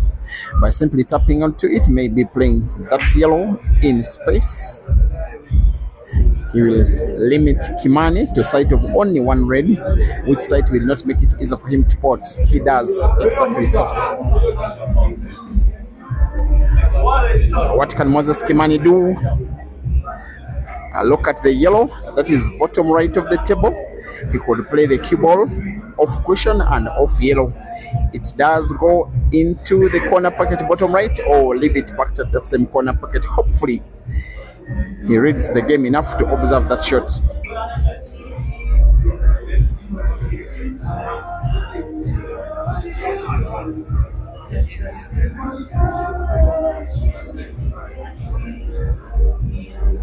The idea clearly is to play the red off cushion close to yellow and off yellow. If he does, then he'll have every reason to believe that he's winning the frame. He's perhaps as well responding to safety with another safety of himself. There he goes. In my opinion, that will not be safe enough. For as long as the yellow close to the white is potted by Sula, perhaps to the corner pocket at the top right, he will be on the verge of winning the frame, which will be an 8th for himself. Sorry for his team, but for himself, a 3rd. He's going for the side pocket, portable, but must make sure if he doesn't sink it, then perhaps he knows he'll be losing the frame and is playing with his spin on the cue ball. That is a lot of experience with one shot, a little bit too risky. The fact that he got it right speaks volumes of not only his experience but the skill that he possesses up to present date, and draws the cue ball backwards, moving it as close can be to 2 yellows, which should be potted to the respective corner pockets bottom left and right, but not with all the ease he needs to finish the frame. And the fact that there is a straight line between white and yellow and corner pocket bottom right makes the clearance a little more difficult. He's wisely leaving a cut between between white and yellow, such that as he pots, the cue ball bounces off the cushion and then moves close to the black.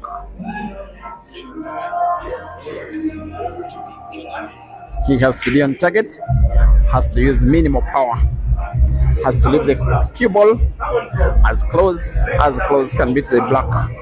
If that happens, it will perhaps be a crucial frame. He will have one for his team to try and mount a comeback to stop the Kenyans from defeating the Ugandans for the first time in 14 years.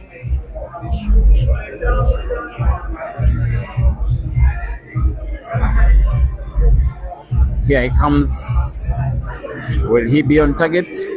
And if he is, how good will the cue ball be? He's having all of the pressure for himself, for his teammates, of course, for patriotism, because of the flag that he seems to be representing in this one. Here comes Solar. He has to play with precision.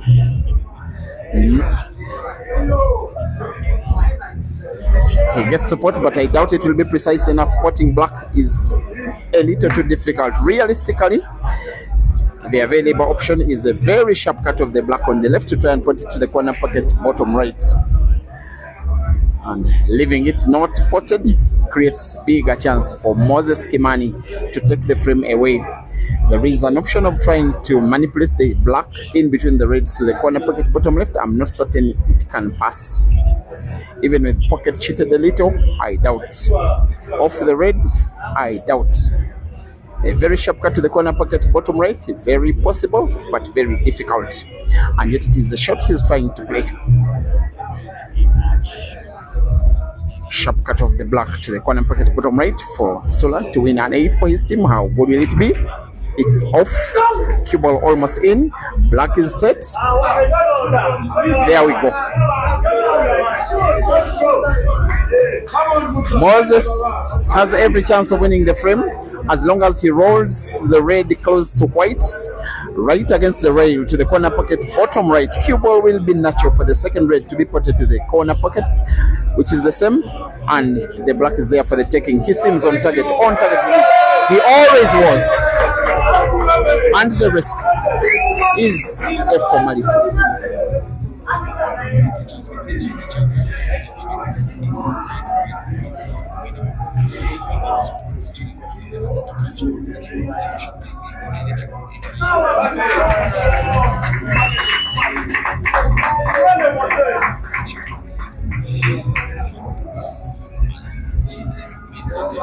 Team China 10 and the Uganda select team 7.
Iko sawa.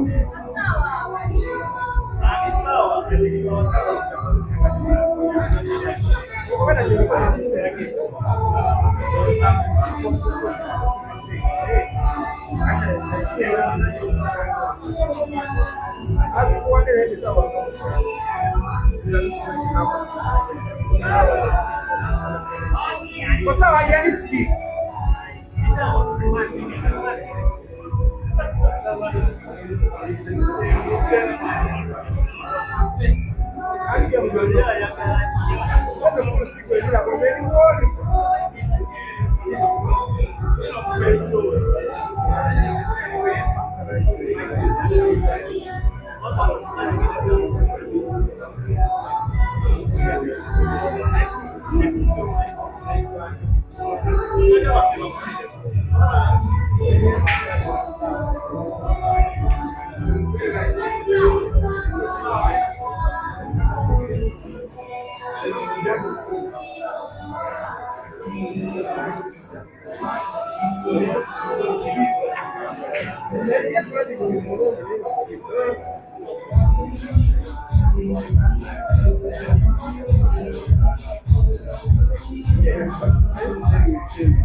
Iko sawa.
Nice one, one. Nice one. Now, after Ian's failure to finish the frame, his opponent Evans Kiprotich has played perfect defense. The umpire wants to be sure whether cue ball is passable or not. Cue ball not passable, that becomes a stalemate, the footballing equivalent of a draw game. The frame is re-racked since the stalemate has come by design by Evans. It has to be 4 yellows and 4 reds, and then the black to be racked. And to determine who breaks, the 2 have to lag again. However, if the stalemate came by accident, it will be a full rack of 7 yellows and 7 reds, and the black with the original player breaking.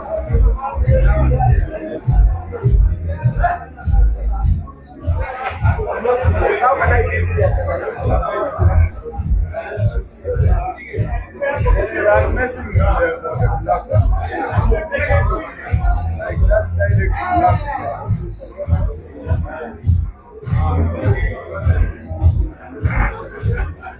that's the first thing I'm like,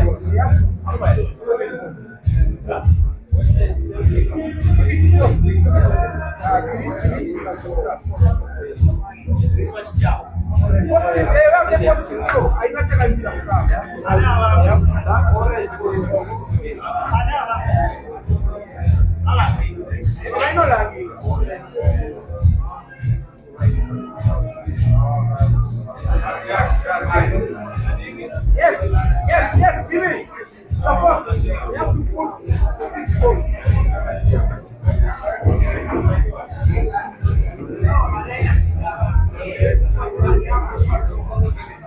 So it has to be 4 reds and 4 yellows, but the players have to retoss to determine who breaks the stalemated frame.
The lag has been won by the Ugandan Ian.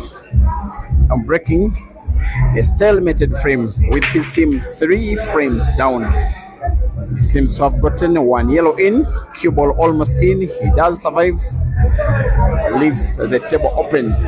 Normally when a player makes a ball on the break. With this kind of system of stalemated pool, it is so much in favor of the player on table because the number of balls on the table is way less and the frame is a lot finishable. He came close to winning the frame, missed on the block. Evans was very impressive on the defense. Ian could finally take the victory of the frame if he can finish the reds and in the black, and perhaps he could, but only if he does.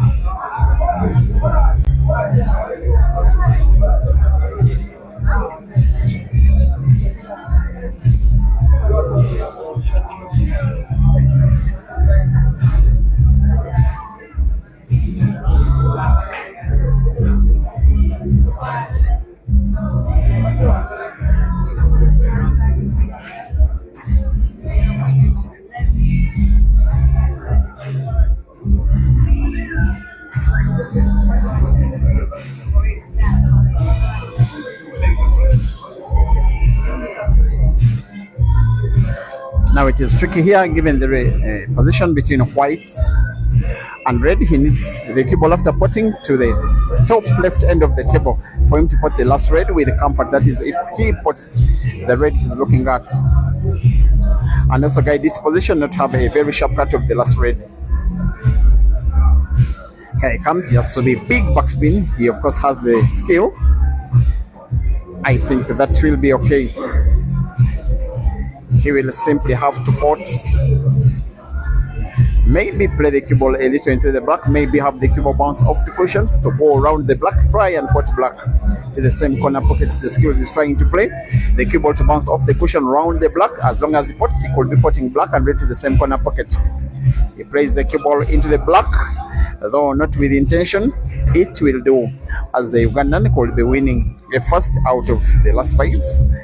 This one will be the Ugandans coming within 2 frames of the Kenyans. Yes, they do. It is China 10 and Uganda select 8.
Frame number 19, out of possibly 25, is going to be broken by the Ugandan Ibra. He's taking on Kenya's Kelvin Yegon. Aiming for the tip, trying to come back for his team, for pride, for money. He's the team captain of the Ugandans and is supposed to be the most dependable of them all. He has broken to the effect that there is no dead ball on the table, no red, not yellow, not even black, not even the cue ball. Every ball on the table in some kind of space that creates it as a realistic opportunity for the frame to be won by the Ugandan and be won by break and finish.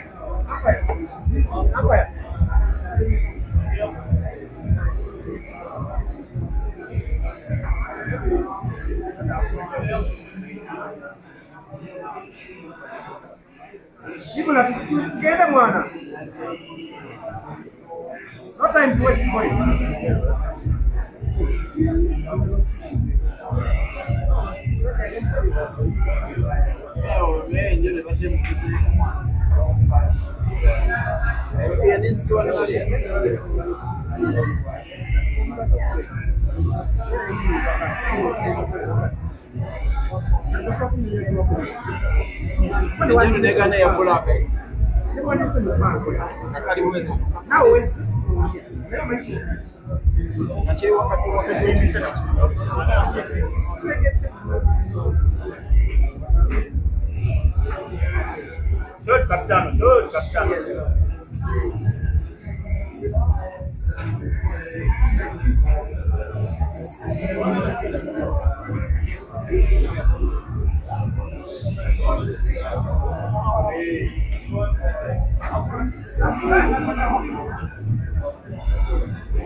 Captain, make sure. Captain, make sure.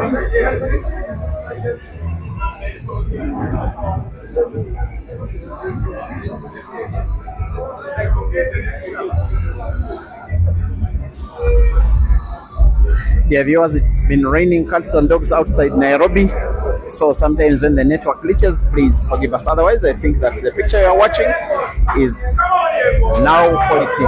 The shot Ibra has played is not quality whatsoever. Maybe Kelvin could be utilizing this chance to pay sweet revenge on Ibra for the money match victory defeat he inflicted on him Sunday last week. A race to 21 here, same venue, same table for $1,000 US. It was won by Ibra between the two players by 21 frames to 9. Big victory for the Ugandan it was. This one is not just a singles game, it is one frame with international team implication, and Kelvin is in the middle. Ladies and gentlemen, this current generation of Kenyan stars could become something in Kenyan pool and African pool in the near future. And this match, if they win, will be them pronouncing themselves to have arrived to the table of men that maybe the performances they had in the All Africa Championships that ended in February in South Africa was not just a mistake. They may have come only fifth, but some of the performances in the team event were nothing short of resounding, most especially the preliminary round victory that they got over the champions South Africa. And those two victories came in both genders, with Kenya getting to beat South Africa for the first and only time in international pool as Yegon misses and is really disappointed in himself because he thought that he's winning this frame and is winning it now. I have to confess, I did not see that miss coming, not whatsoever.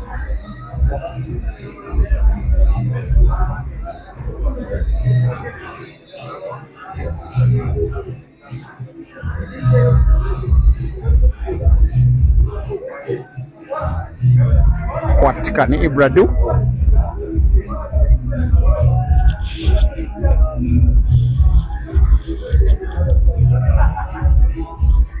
It is tricky, but yes, he can.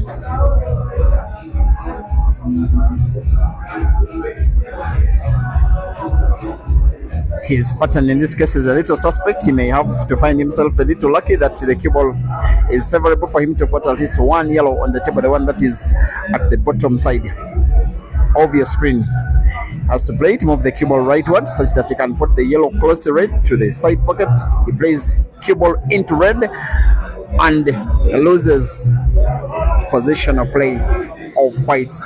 Has full sight of one yellow, but snookered for him to play with any kind of ease. Perhaps their only choice of recovery is to play yellow into yellow. Connect yellow, try and put the one that is at the corner pocket at the top left. After playing yellow into it, for what will be a recovery by Ibra, and he misses.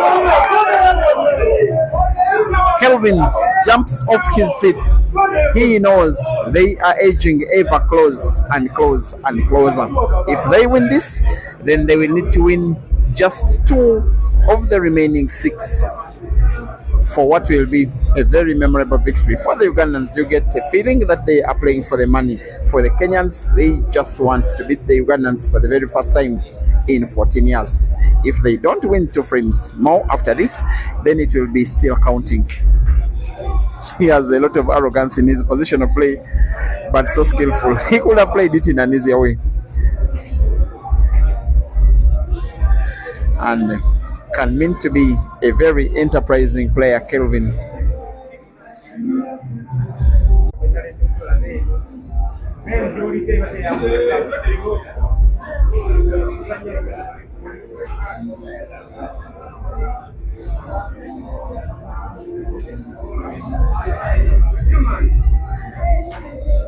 The Kenyan is on the verge of winning a frame, which is a very critical frame, not just winning, and how the scoreboard will be catapulted by 1 more frame to bring the Kenyans into 2 of victory, but also importantly in a team game for Kelvin to beat Ibra, because I think this is going to be happening only for the first time. This one he will never ever miss, not with what is at stake, not after chances missed yesterday and having himself to get redeemed by having this very good individual and team performances. Kelvin defeating Ibra in this one. They are believing. They are pumping themselves up. They know perhaps that what is coming for them is victory. It is Mchana 11 and the Uganda select team 8.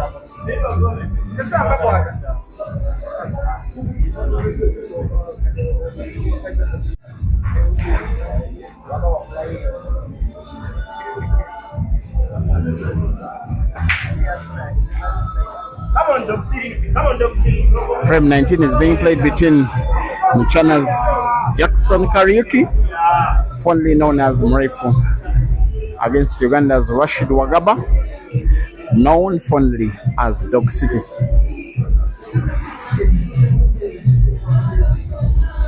They belong to 2 different generations in terms of age. In a 1-off frame, it can be anybody's game. With Dog City getting to play yellow, potting red. In this case, he does get to close the table playing reds.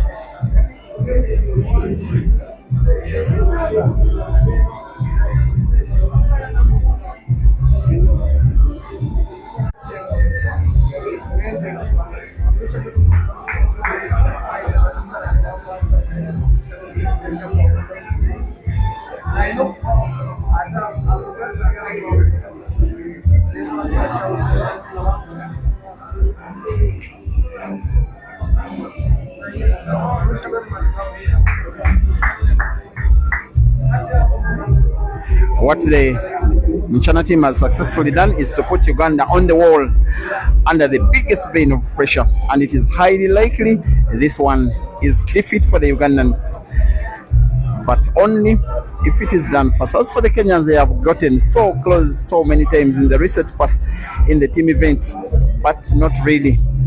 If you remember the African Ultimate Pool Championships, when in the semi-finals, the Mchana Knights were on the verge of setting up a final against the Ugandans. I think they led by I think 12 frames to 9 against the South Africa team. That the South Africa team got to win the last 4 to win the game, and even the semi-finals of the Q Masters International Carnival against the team from Uganda that is called Roxbury. That one went all the way to a decider that was won by Roxbury's Ibra. And the umpire is being asked by the player, that is Dog City, to talk to the Mchana team to stop chanting when it is not their player on table. And Dog City plays on their mind. He's giving them the cue stick that if you want to play, come and play. Of course, that will not be working whatsoever for Dog City because it is him on table. If it gets to his mind, it is he himself being affected. He will want to put red to the corner pocket at the top left, move the cue ball off the cushion, but off the target. For Jackson Kariuki, the chance is now even bigger.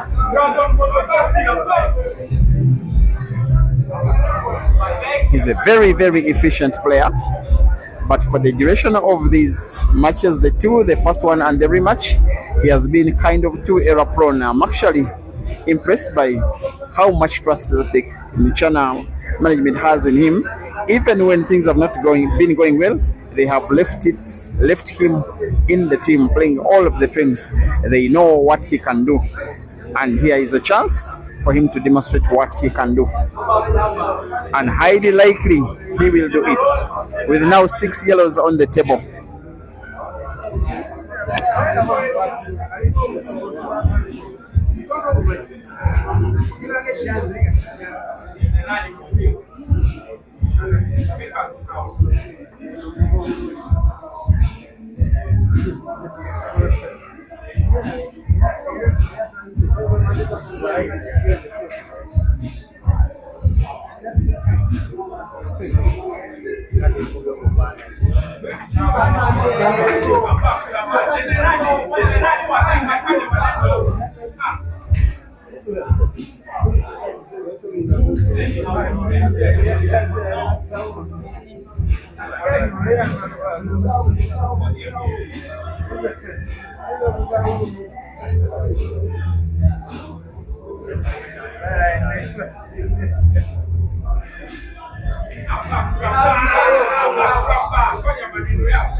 It's just 2 frames that the Mchana team does need to confirm the victory and then have a good one against the Ugandans. Some bragging rights in this East African derby. Call it the Victoria Derby because the 2 countries share the Lake Victoria. The Malaba-Bosia Derby, the border points that are shared between the 2 countries. The Equatorial Derby, the 2 countries share the equator. The Swahili Derby, the 2 countries sharing a language, sharing staple dishes, sharing names, sharing sports preferences, now competing on the pool table, and Jackson cannot play any better than this.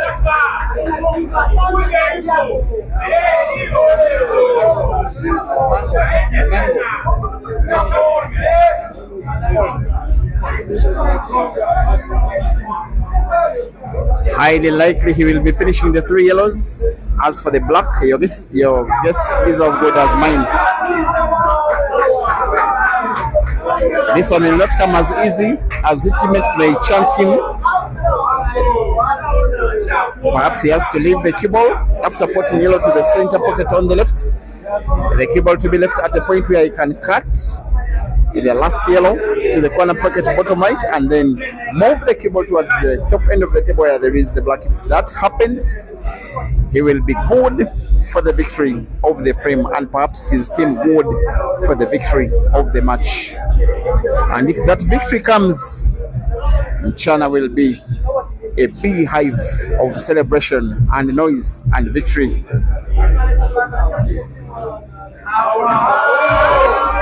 And this very good performance, I know that is very well watched in China by 3 suspects. That is City and BK and Fad, who even on their phones are chanting, "Come on, Mchana." And they will want it when Morefu cuts. Of course he will. He simply needs some left English on the cue ball, such that after bouncing it off the right cushion, the cue ball moves all the way leftwards to the top end of the table. The black will be there for the taking, and then for the Mchana team to record what will be their 12th win out of 20. Here comes the shot. Pinpoint accuracy.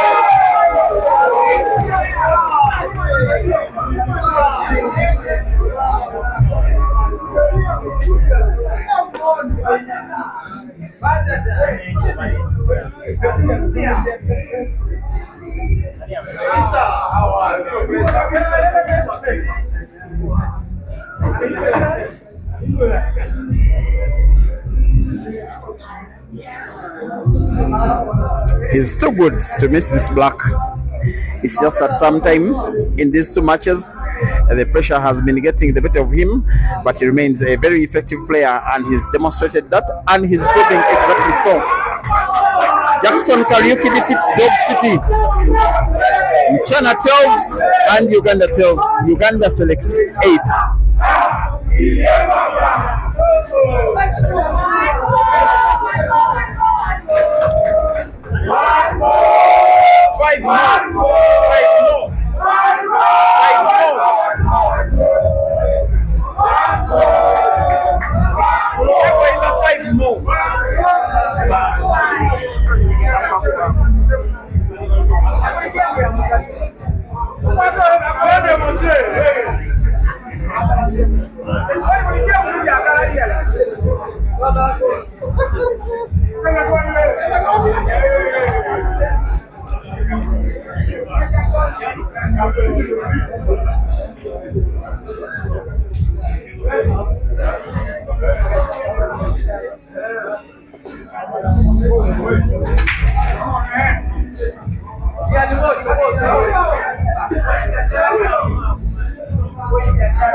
Now, whichever frame is being played on the table will be the very last if it is won by the Kenyans. They need to win 1 out of 5 in what looks like a very likely victory, which more than the money will be every reason for them to celebrate, especially after doing something they have not done for 14 years.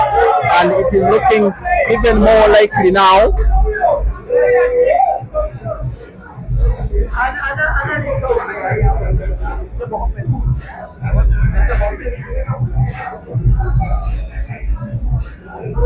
It is Moses Kimani of Team Chana. He belongs to the Gladiators team because they are 3 teams, call them different clubs, which form the Mchana conglomeration of all teams. The Knights, that is the A team, the Gladiators, the B team, and the Morans, the C team. They always play matches against each other, and they can mean to be very competitive. A lot of mistake play in this ongoing frame.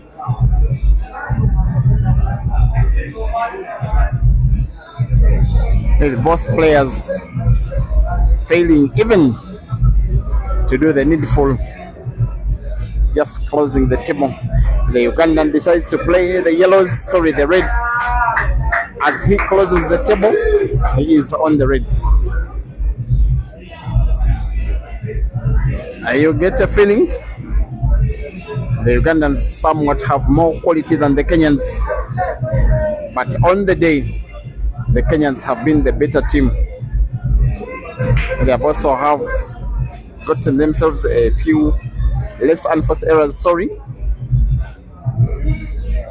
and have gotten a better team bond that has been visible throughout the match, before and after frames. Also, they are more motivated. The shot that the Ugandans are playing in the match for the last time.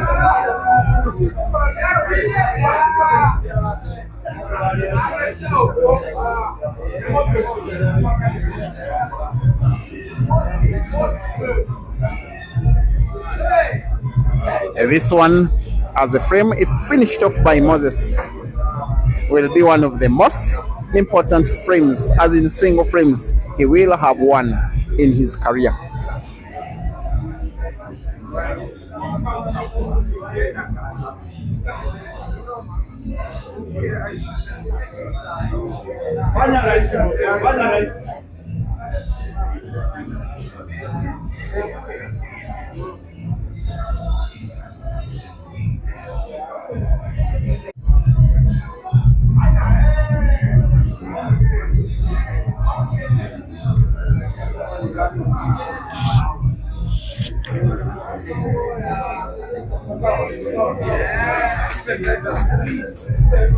Now Moses Kimani has taken all the time, as in all the time he has in the world. He really needs to get this one done.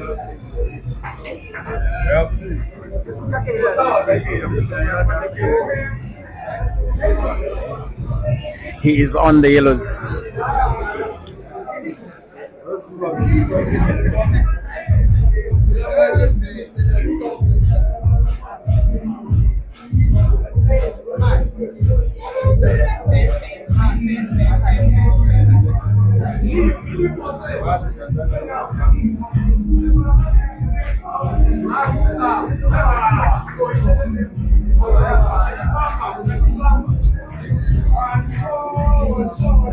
5 of them yellows, they are in number. And then the black position just a little tricky. You fancy that Kimani will sink it, and with assumption that she'll be bringing this one home. With now 4 yellows on the table, coming closer and closer and closer to victory in the East African Derby for the Mchana side, which is on the verge of taking the Ugandans down in a team game for the first time in 14 years. Though not an international, not a formal national team game, this one does feel like a national team game, with majority of the players on both sides members of the respective teams that represent their nation on a regular, members of the Kenya Harambee Pool Stars and members of the Uganda Pool Quincy. Moses Kimani with now 2 yellows on the table, and the black with the entire Kenyan team up on their feet, ready to celebrate what will be a very memorable victory here at Mchana Pub and Grill. Plays the cue ball into the black and gets himself snookered. Maybe at the end of the day, while he's close, he's just not yet close enough. But you fancy him to find the angle of the cushion on the right into the yellow. Of course, finding it automatically guarantees him potting that yellow. It just doesn't guarantee him cue ball for black. To pot black with any kind of keys off the cushion, misses the yellow. I didn't see that happening, but yes, it is a foul. Is it a case of so near but so far again for Ian? He will perhaps be stealing the frame away, maybe to make the celebration of the Kenyans delayed just a little. In an arrogant way, he's playing the cue ball into the black. Use black to pot the yellow. He's playing the yellow instead, leaving the black in space with one mission in mind: win this frame and hope that his teammates, 4 of them in number, can win the remaining 4 to steal the victory. That seemingly looks like a Kenyan victory.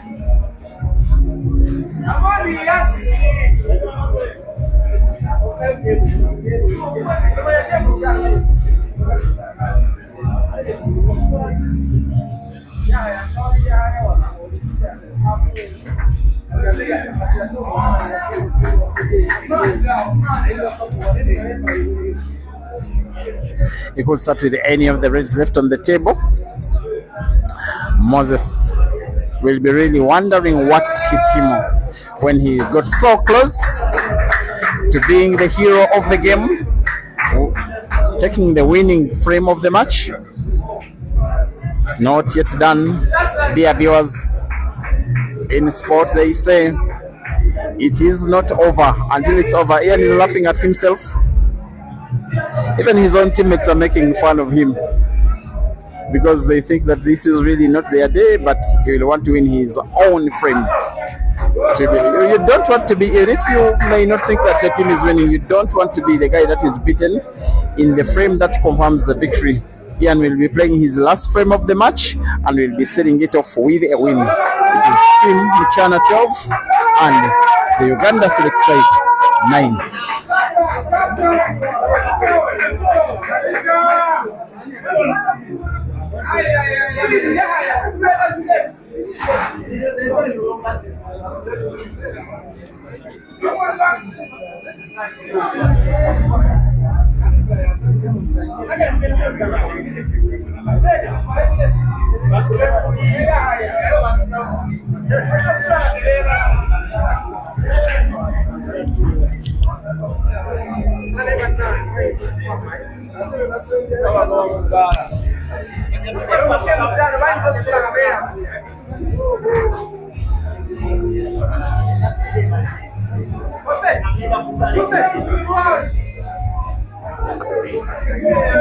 It is now Evan Skiprotich of the Mchana team taking on Ibrahim Sejemba of the Select Uganda side as Vance breaks for the last time for himself in this match. Aims for the second ball, the red it is, which he hits and gets to put one red. Not exactly a very good split of the balls, most especially the reds, but the yellows are realistically finishable. The yellow frame is palatable. The match is winnable and is winnable now.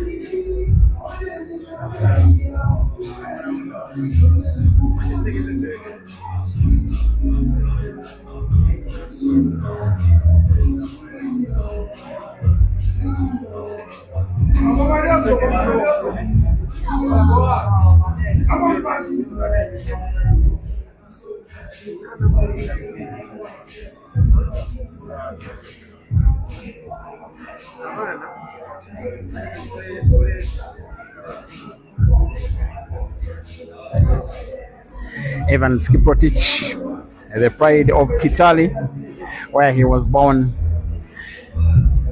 having growing history against Ugandan players, taking some of the shine in the tournament that was organized in Kitale, organized and sponsored by the Honorable Senator Alan Chesang at Tawi Pool Club, where he was among the top 8 of a tournament that had 8 Ugandans and 3 Tanzanians and more than 70 Kenyans participating. He was defeated by Uganda's Glorious Senyonjo, but the performance that got him recognized as the best player from the area, getting signed up the following year by Team Chana, now becoming a resident in Nairobi. He gets to put cue ball. As for Ibra, as for the Ugandans, yet another chance. Is it nerves? Is it destiny? Is it fear of the unknown? Why is it that the Kenyans are so close to the victory, but not close enough? Is it the ghosts of South Africa waking up when they got close to beating South Africa in the ultimate pool team semi-finals, only to lose the last 4 frames of the match and then conceding the victory, the defeat, sorry.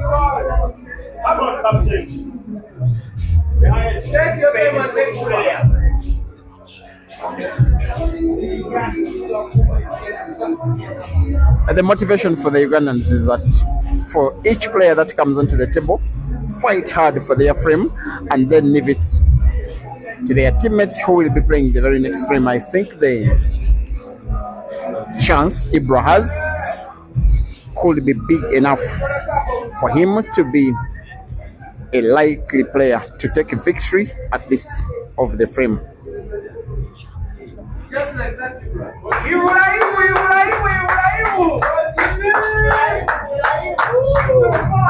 While the Kenyans are the ones having a 3-frame lead. It is the Ugandans now chanting their player.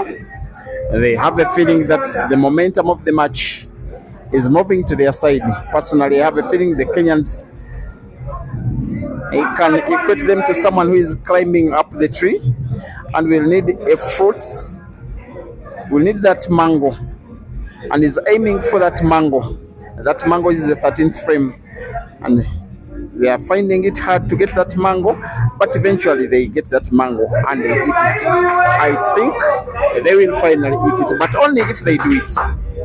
Right now they have not yet, because the frame is now poised in favor of Ibra. Evans will be waiting with hope that something gets wrong with Ibra's pattern. Ibra will be hoping that he gets a pattern right to win what I think will be only a second frame, if not third, for himself in the match out of 5, and this one is the 5th. Caution drive of the red right against the rail. It looks in. Yes, it is. Another red has to be played with pretty much the same skill. That is caution drive. Maybe he doesn't have to play it now. That is the red close to the caution on the left.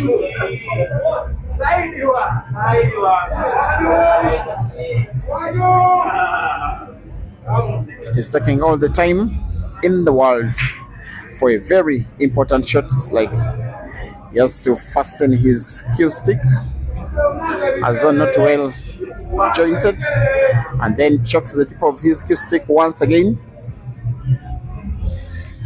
simply to get that one red ball in, and which he does. He's normally in the team game Uganda's Mr. Dependable.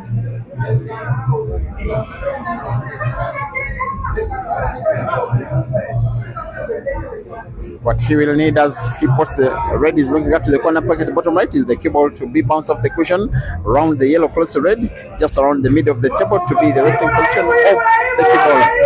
And as he goes for the last red on the table, cue ball is natural for him to put both red and black to the same corner pocket at the top left of the screen with minimal power but too much precision. There he does, the rest is a formality.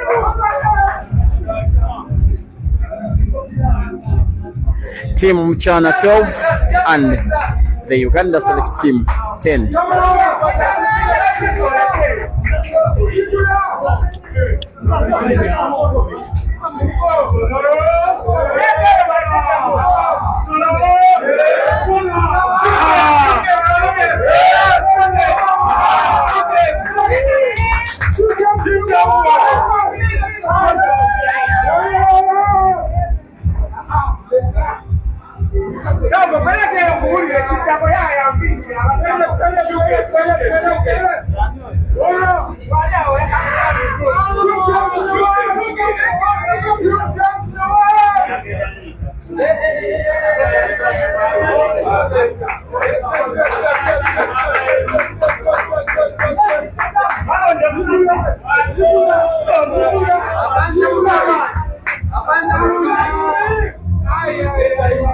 The breaking frame number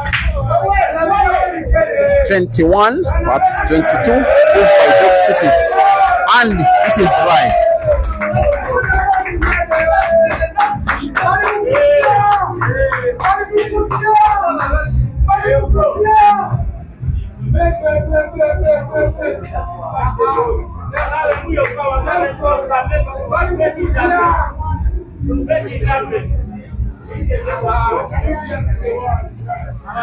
Rashid, Dog City Wagaba, taking on Kelvin, the calculator, Yegon. The table now being closed by Dog City. I even didn't realize a yellow ball he put in the break. At one point, it looked to me that the break was dry.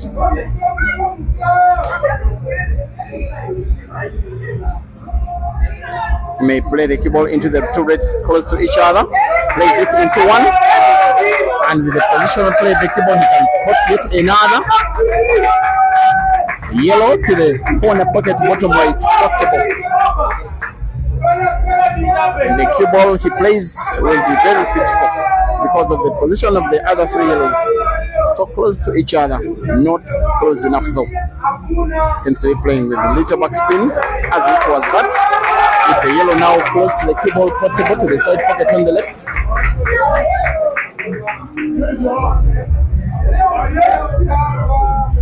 It's now a little too tricky. Of course, portable is the yellow he's looking at.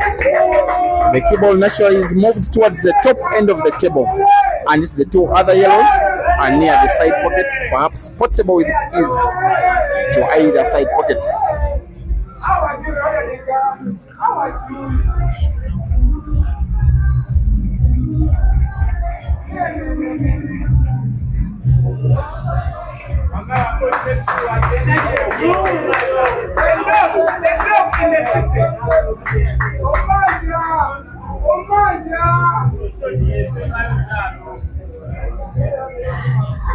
Very critical shooting this one. He must either get this one in or else perhaps risk losing the match for himself and his team. He gets in the yellow, plays the cue ball into the jaw. Another yellow is portable, the one that is towards of the two. The cue ball not natural for another. It has to be a very big shot. He will be playing now. But if there's one guy you can call to play a big shot, that guy is this guy on the table.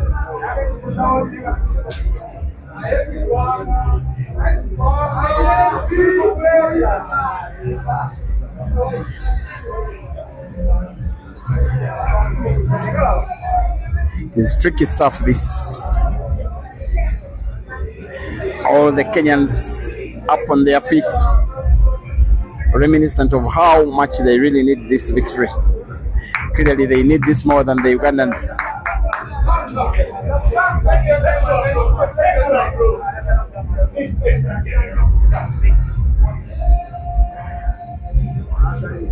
Here he comes. We'll want to put yellow with a little backspin. I'm not so certain how the resting position of the cue ball will be. Off the top cushion into a red.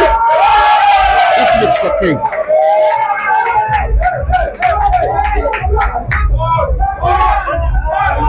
The umpire stops play for now. He wants to have another look at the shot that City has played, just to be sure whether there was a foul or not. You can as well look at the video by yourselves, most especially if you're watching on the YouTube stream. It is playable backwards.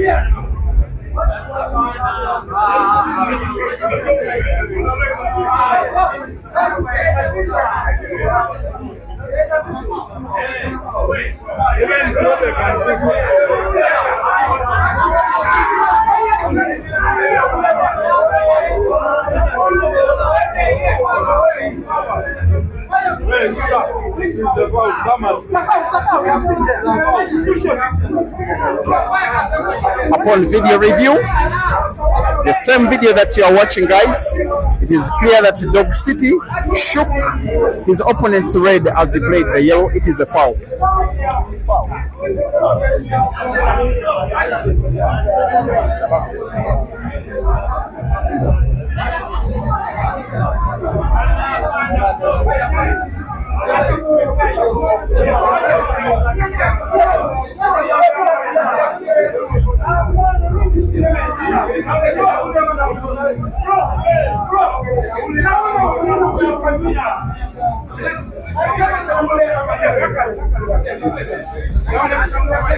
There are members of the Ugandan community living in Nairobi. That's the advocates of this match. On social media, they are here to support their team. They are not really sure why the umpire is calling a foul, but it is useless to them arguing with video evidence. The situation will be calmed down, and Kelvin Yekon will proceed with a free shot and a visit.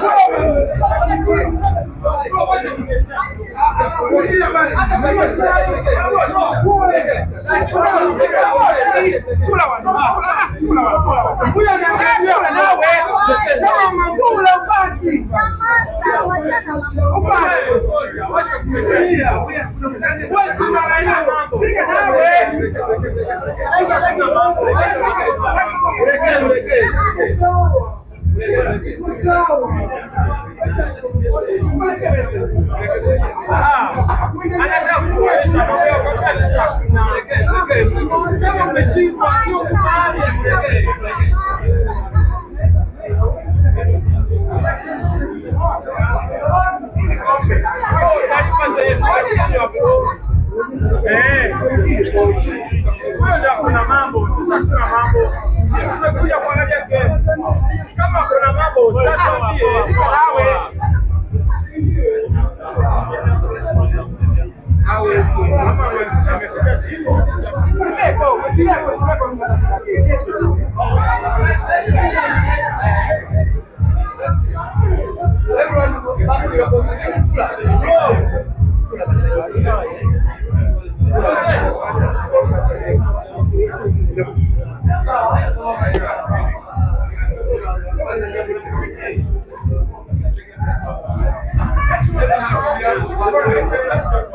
When you see the game resuming, you know that the situation has been brought to calm. We did not get to show you those images, but we are not that good. Kelvin with a free shot playing Reds.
You are looking at what could be the very last frame of this match. If it is won by Kelvin, if that is the case, then you will see this venue bask into wild celebrations, because it will then be confirmation that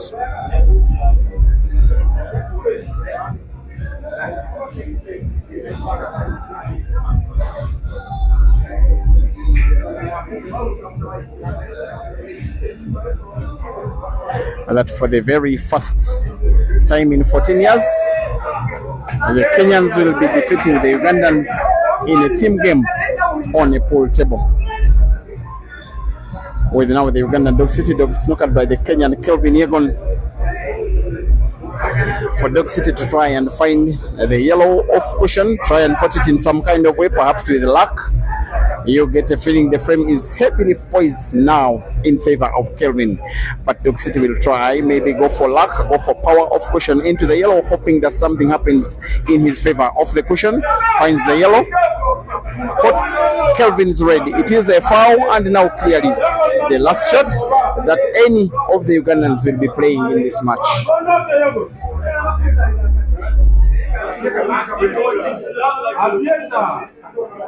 And for those that are watching on Facebook, I'm seeing in the comments you think there is some kind of misjudgment from the umpire. No, the umpire consulted the video that is on YouTube, because on YouTube you can always play the video backwards. It was a foul, and maybe this is the time for Kelvin to share a fair bit of African ball history, make himself the player that wins the frame, that defeats a team from Uganda by a team from Kenya for the first time ever since 2012 in Kampala in Uganda, with him having to put now 2 reds, perhaps 3 of them, and then the black. Clearly he will.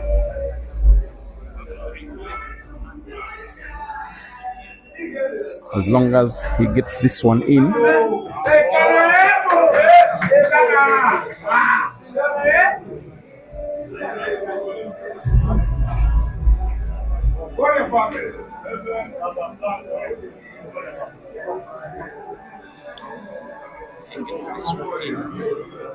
They'll be playing by connection. Connect red into red.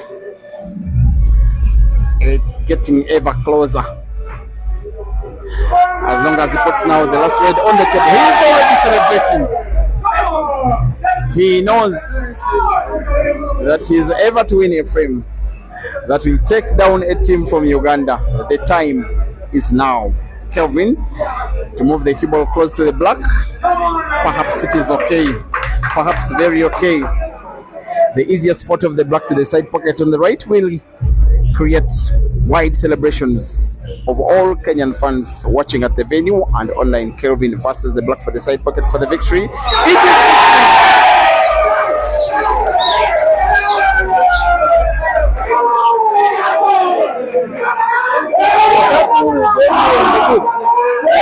I'll show you.